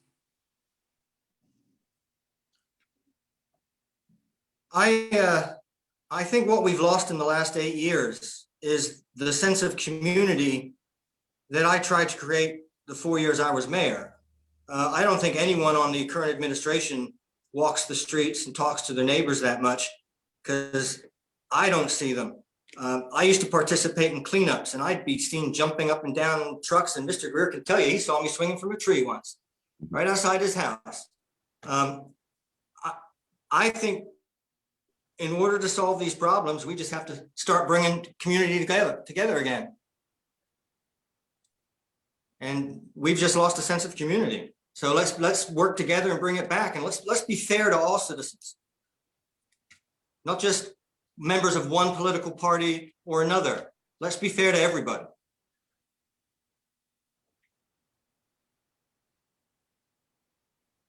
Mr. Mims. Okay, I've spent more than 40 years of service to this community. I'm a Vietnam vet. I'm a longtime teacher and coach, union president, school board president.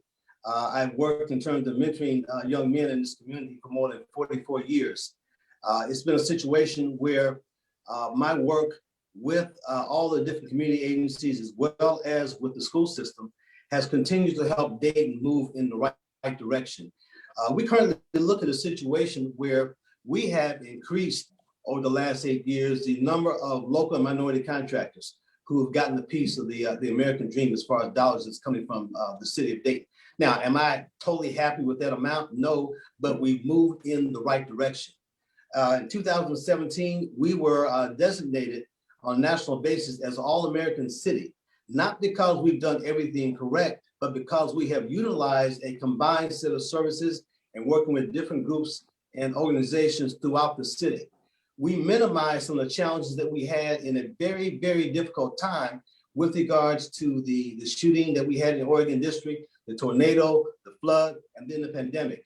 We could not have gotten through any of those difficult times had we not had the support of clergy and other organizations across the city. You know, okay. My fraternity, I'm not finished, I'm just real quickly, trying to take the same amount of time everyone else took. The other issue, to say very quickly, is that when we look at race relations, which is a very critical issue that has hit the forefront in this city, we have a problem right now with the lack of trust that we're working to increase between police and as far as our community is concerned. But lastly, I will say this, nationally, we're suffering by playing the hand that we've been dealt because the racism factors have caused us to lose more than $1 trillion in terms of our gross national product. And that is directly because of a race problem that we have that's been identified by Citibank in terms of a multi-year study that's been produced. All right. My Elgin watch says that was good a minute. Mr. President, it's your time.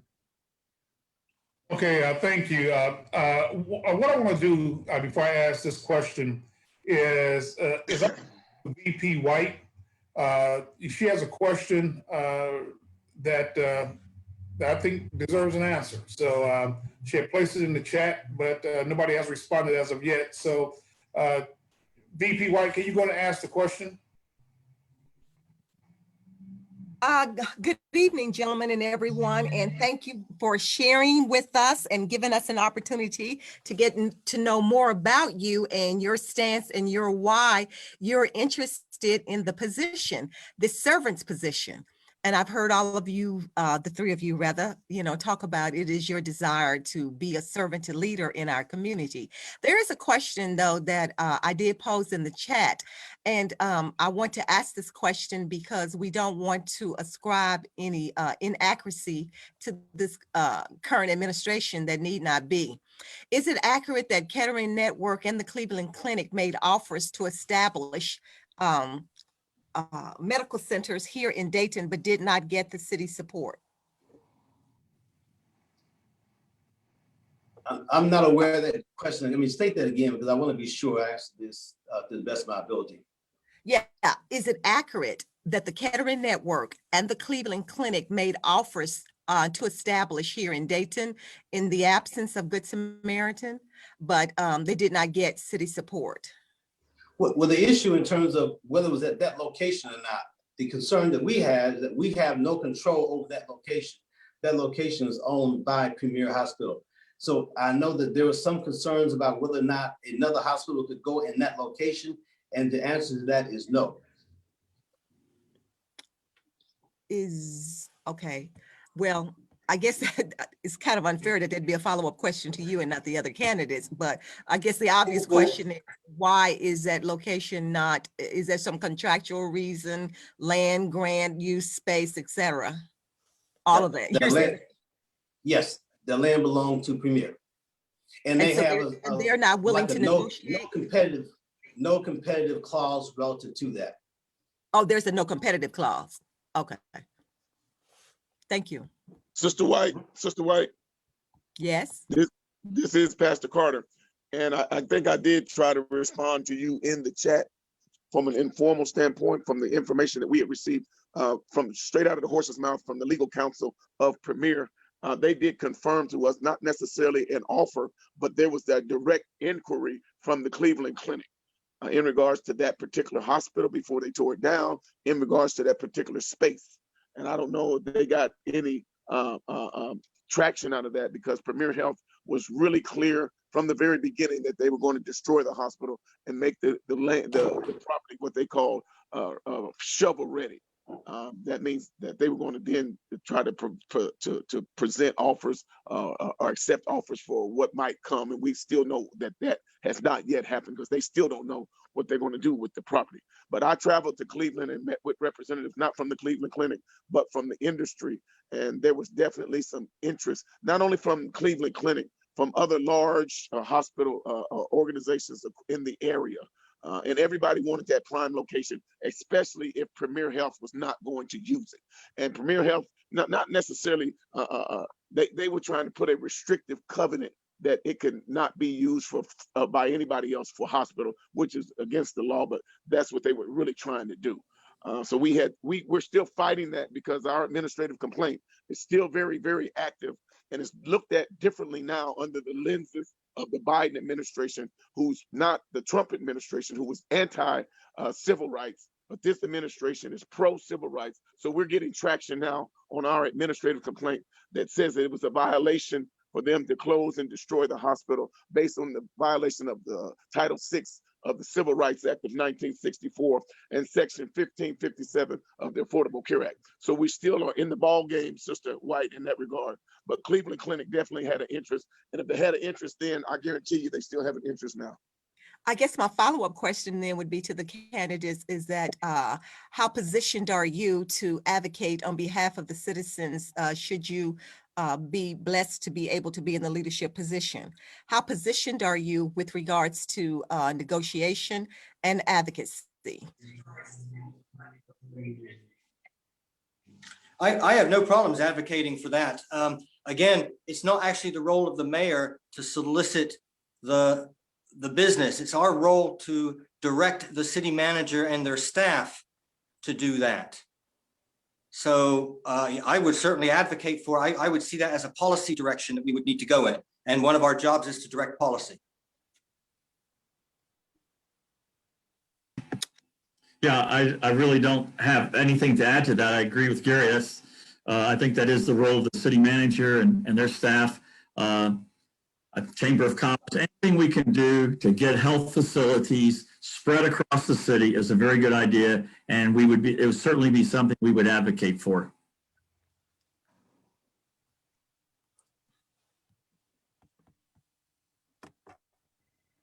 Well, sir, you get to you get to bring in the last leg.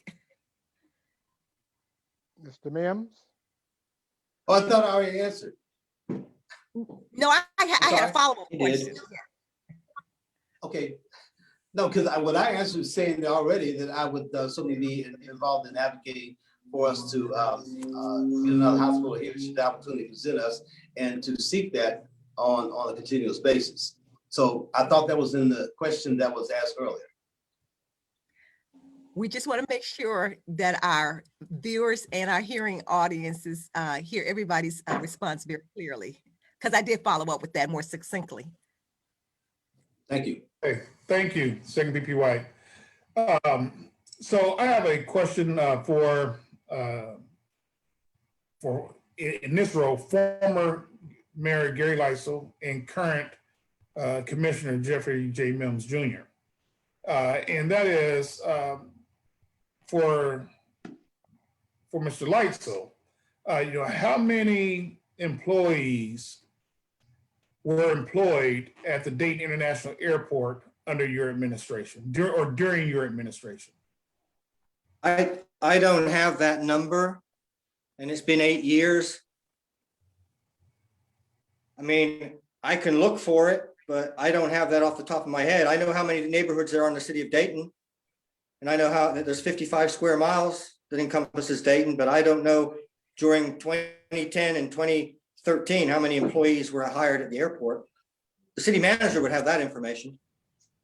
No, I wasn't saying hired. No, how many employees were out there? Was it 1,000, 3,000, 2,000?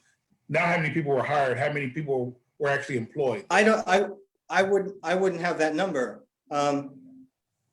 So I can't answer your question. Okay, Commissioner, Candidate Mims? Well, the issue in terms of what we have right now is a shell of what we've had in the past. And there are multiple reasons for that.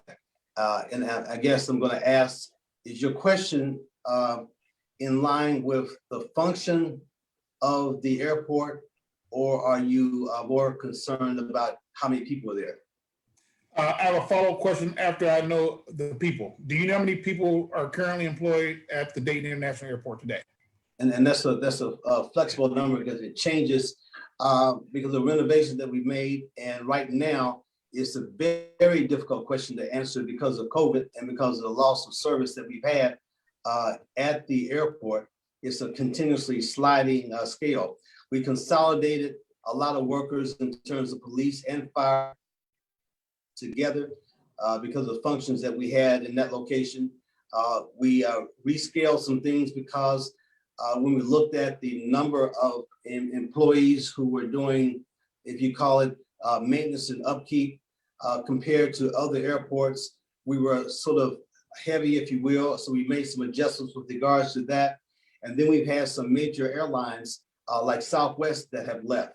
And we've lost some functions that we had with rent-a-car facilities. So individuals who were providing for those support services have continuously been at a decline because we're going through an unprecedented set of times relative to the pandemic. Okay, well, But if you want to talk about the actual function of service in terms of things that we're doing, in terms of reality, there could be a better answer for that. But just about what numbers we have out there, that's a very nebulous number right now. okay, well, I can tell you that that several years ago, the employment out there was like 3,000 jobs at the airport. So somewhere during your tenure, Mr. Leitzell, there were 3,000 jobs at the airport. There's a lot less than that now, and that was a major economic engine for the region. We talk about job opportunities, economic sustainability. There was a lot of jobs that has left this community, so my follow-up question is, what do you, if elected, what do you think is the primary job of the Economic Development Department in the city of Dayton? What is their primary function in your own words? Bowers, Leitzell, Mims. Well, I think it's to bring business here, to create a climate where entrepreneurs and businessmen are interested in investing in the city, and to get a much larger tax base. If you don't have a safe city, if you think about police and fire, you're not going to attract entrepreneurs, you're not going to attract business. So I think that is the job of economic development, along with the Chamber of Commerce, to reach out to other businesses, to create a climate and an environment here that and reduce regulation that's unnecessary. I saw a lot of that in fire inspections that attracts business. The small businesses can be successful. I think we should be the small business capital of Ohio. We're right in the crossroads of 70 and 75. We're in a unique position to do this. So that's my answer. Create a climate where business is attracted to here. And how do we do that? There's more retired CEOs in this area than any other part of the country. Let's get them together, sit down, draw upon their expertise, and collectively, let's make this a city that attracts business. That's economic development. My turn? Yes, sir. Yeah, the Economic Development Department should maintain an inventory of sites that can be utilized for business, and they should be going out and attracting fillers for those sites. One of the other things they're responsible for doing is also making sure that the infrastructure is in place to support those businesses. And we got to make sure that the water supply is there. When I was mayor the first time, we were talking about water. We are going to be one of the cities in this country in the future that's going to have enough water to supply people. There are going to be other places where, I mean, I know in Arizona, they're like down, their water reserves are down 300 feet. They're taking everything out of the ground from wells. So we have to seek opportunity and solicit the right people. When I was mayor, the 4 years I was mayor, we had more small businesses start up in Dayton. We had all the coffee shops. I petitioned the Governor Kasich to lower the fees for brewing licensing, and all of a sudden he did. And lo and behold, we've got all these new breweries. I mean, there's opportunity there, but we have to see where the restrictions are that prevent the opportunists from jumping on it. I've got a big one with regards to housing. I'm going to be beating up Mr. Mims pretty soon on this. I've got a way to fix this housing stock up, but you got to give power to the people that want to do it. So I would say I'm the creative one that can whisper in the ear of the people and let them think it's their idea, and they'll run with it.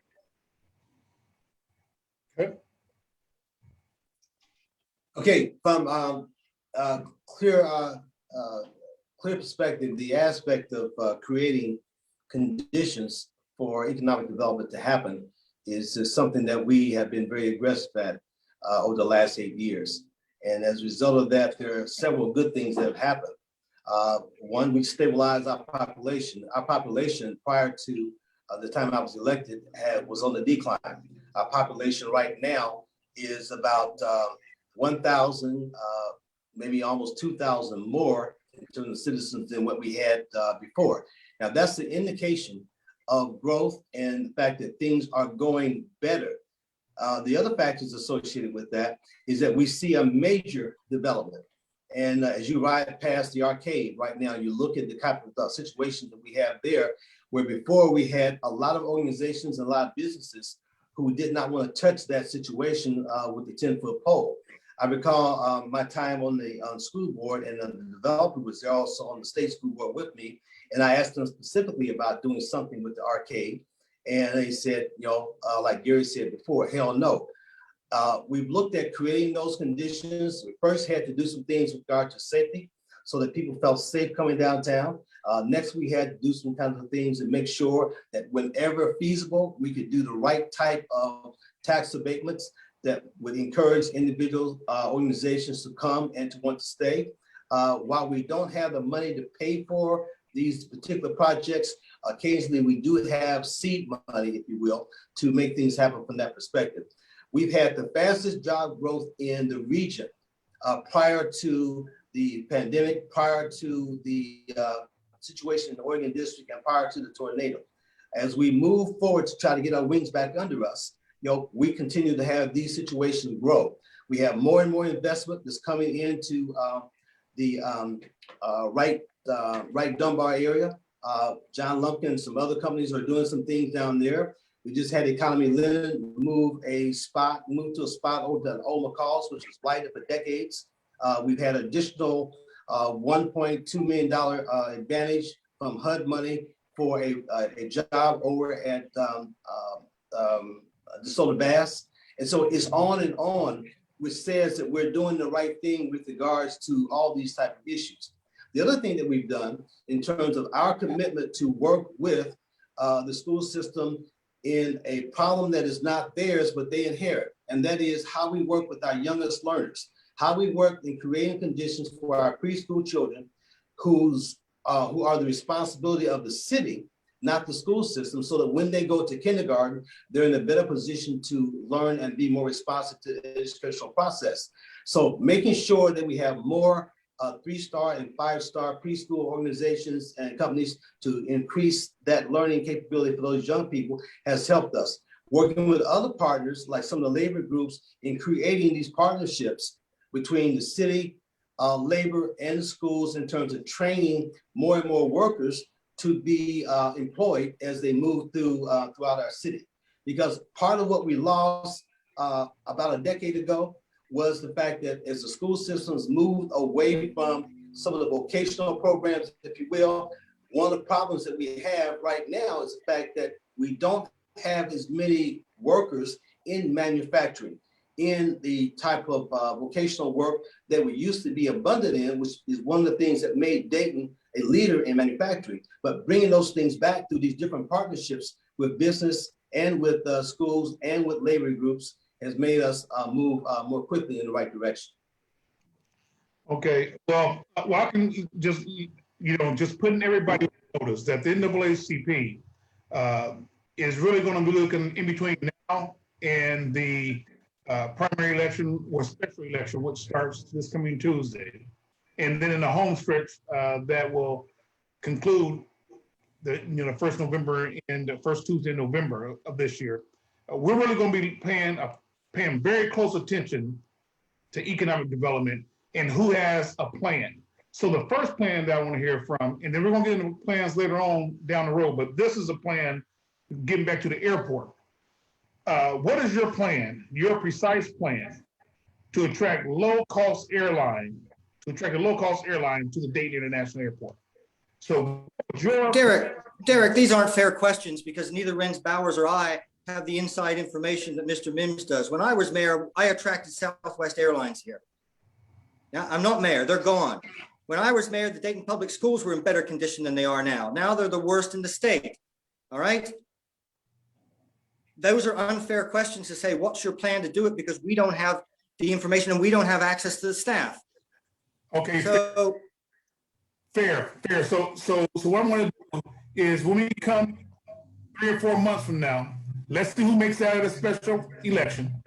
That question is going to come back up. So when it gets down to the final 2 individuals, that question is going to resurface itself because it's very important, very vital that we get that airport back up and operating full capacity. It's very vital that we have somebody as potentially doing an increase in salary through a ballot initiative to attract more qualified candidates for mayor and or city commissioners. Then we need to make sure that those individuals have a business acumen. And part of that business acumen is the art of negotiations. And the art of negotiation, that's why I asked what was the function of the Economic Development Department. It should not take the NAACP, even though this has not happened in the city of Dayton. It happened in Harrison Township, that's kind of carved out, but it should not have taken the NAACP to negotiate with Kroger on Siementhaler and had them to invest over $2 million inside that property up there. That should have been the responsibility of the Economic Development Committee in Harrison Township. it shouldn't take the NAACP, it shouldn't be the NAACP's job to, you know, for a complainant to come to the NAACP and ask for just a simple old curbside mailbox. They said they reached out to the city. They said they reached out, you know, to various entities. Well, the NAACP went to lobby for them, and my golly, you know, there's a curbside mailbox up there that's been up there for about the past 8 years. You know, but all I'm saying is that, you know, the NAACP is going to really be looking at who can attract business, who has the business acumen out of the candidates, if elected, to drive business back to West Dayton, Inner West Dayton, Southwest Dayton, Northwest Dayton. You know, people are tired of not having places to eat. People are tired of not having places, you know, to raise a family. You know, when you think about schools, 'cause I just heard y'all talk about schools. When we think about schools, people are not coming to Dayton because of the school system. You know, so these are things that we need to work on. I'm talking about leaders. I'm talking about leadership. So when the NAACP is just looking at leadership and we're looking at our game changers, and one of our game changers is economic sustainability, another one is education, another one is healthcare, another one is youth and young adult engagement. You know, so another one is criminal justice reform, another one is political representation.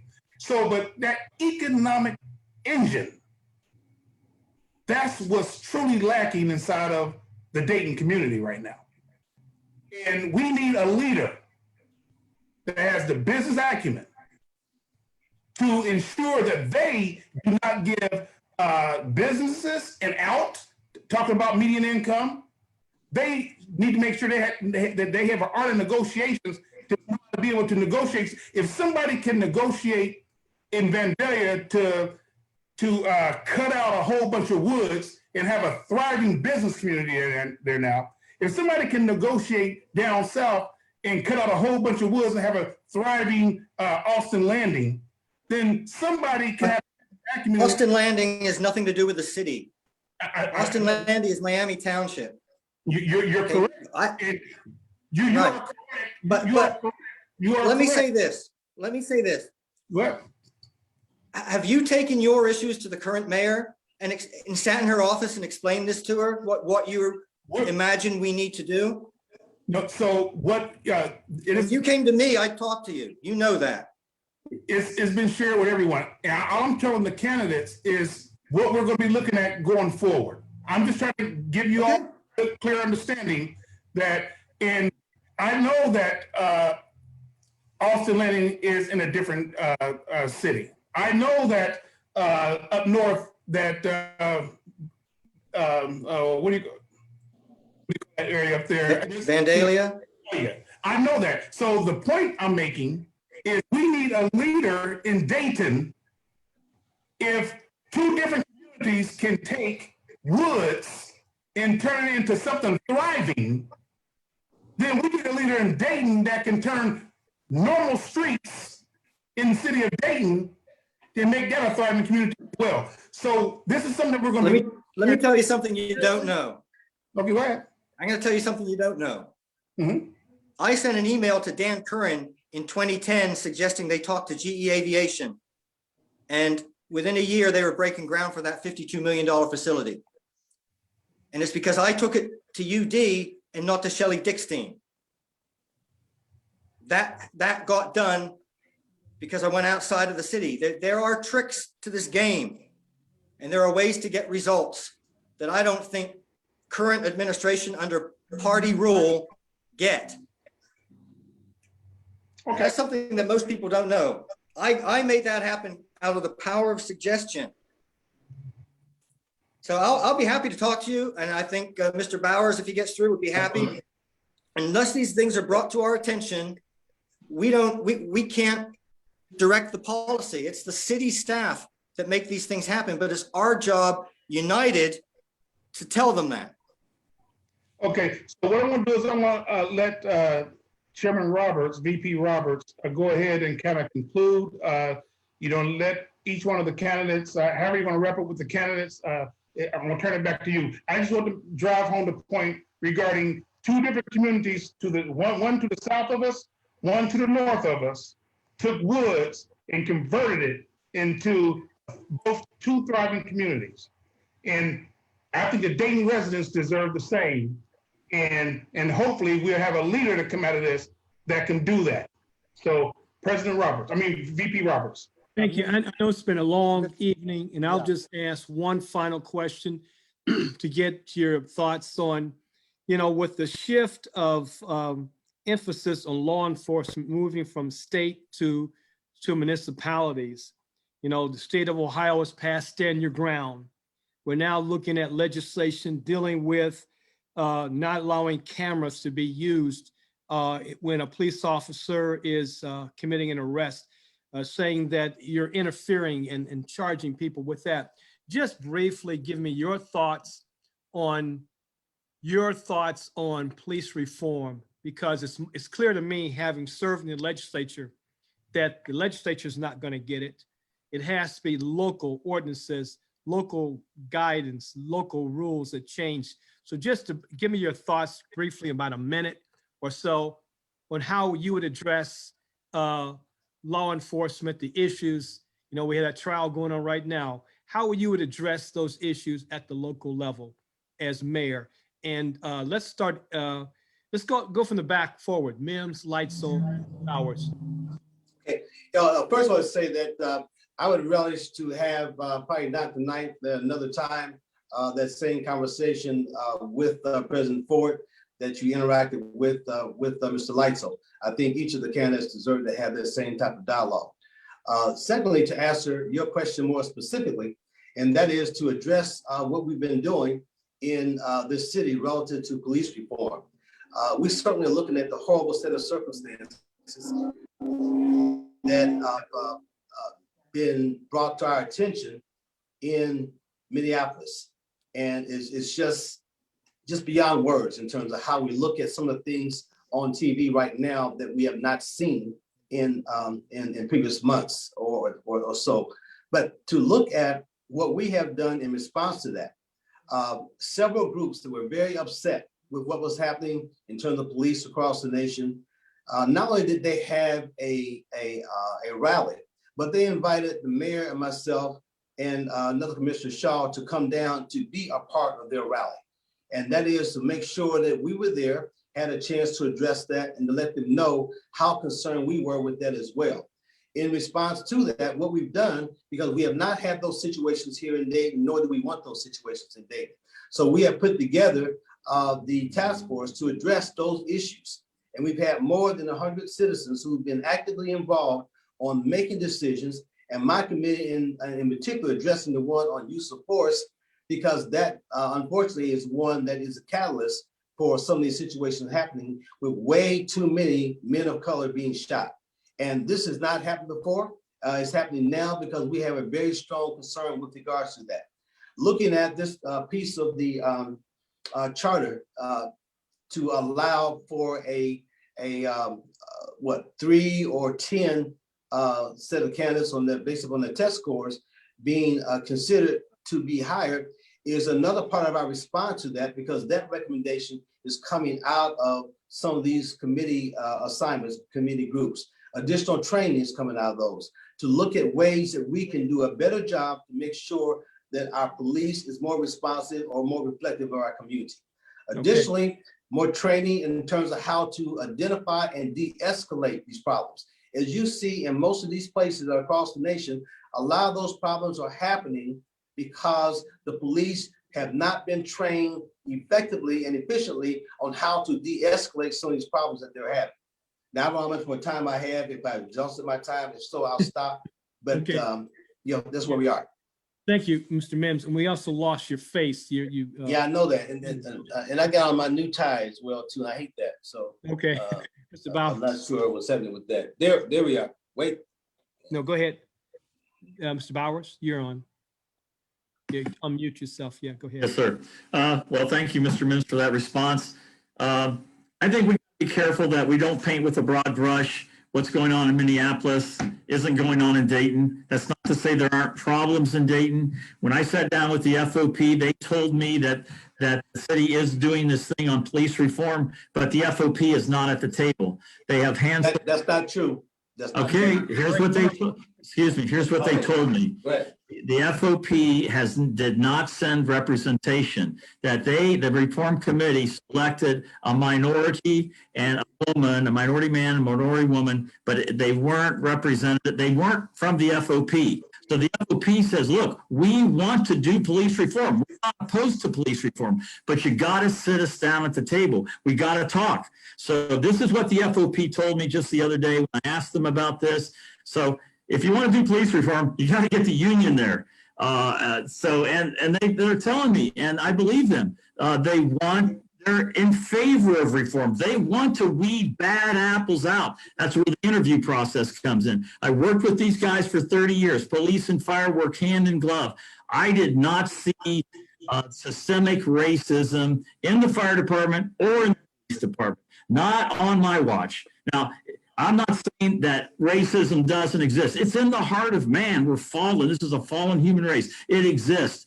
If we can get people, you got to get the right people at the table. If the police want to be part of the process, you got to get them there. So that's the beginning step. You got to talk to each other. Recognize that the problem exists and then address it. Great, thank you, Mr. Bauer. Mr. Leitzell?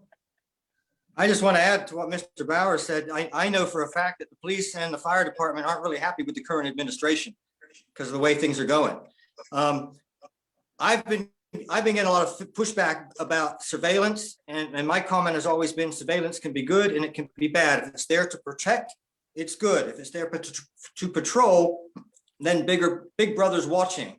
So we need to focus on what we're doing with the surveillance. What is the purpose? If it's there to protect citizens, great. If it's there to keep an eye on somebody's marijuana grow operation in their backyard, they'll feel that they're being patrolled and their privacy is being violated. I think that the time has come. We got to get two sides at the table. And I'm a firm believer in community policing. I was out in some of these areas and it was 6 hours before I saw a patrol car go down a street. And all they really need to do is park their car, take a bicycle off, ride up and down a few alleys, go back to the car and start talking to people, shoot a few hoops with some of the kids on the basketball court, start building trust back in the neighborhoods. Because I think that's what we've lost.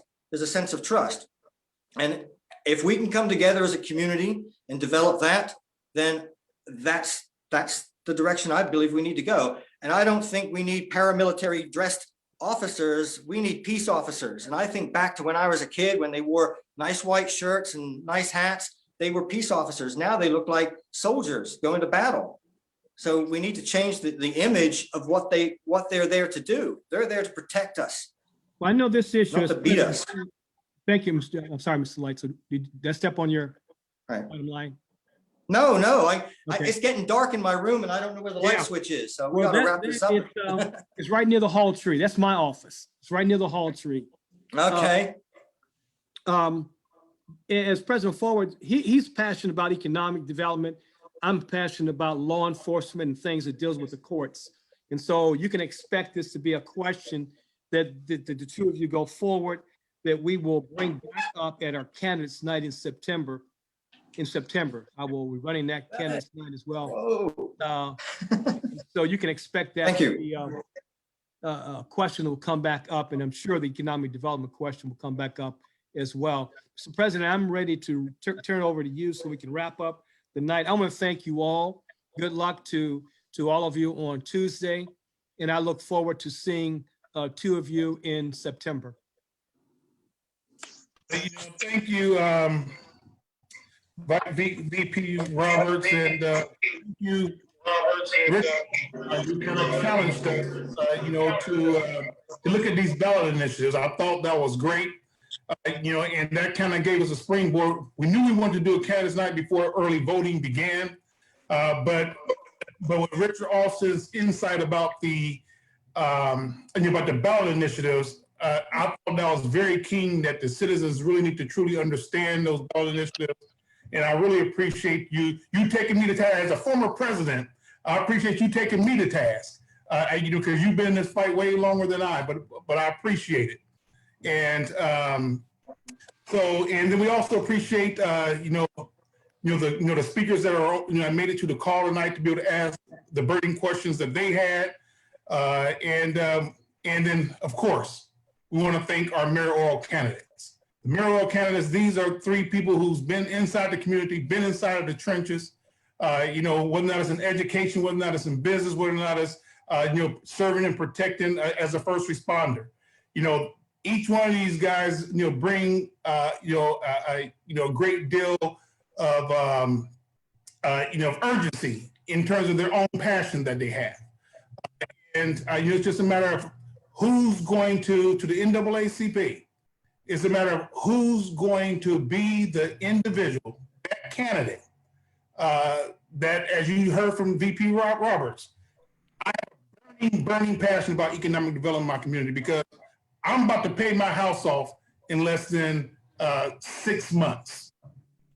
And when I purchased my house, there was a lot of business inside of our community.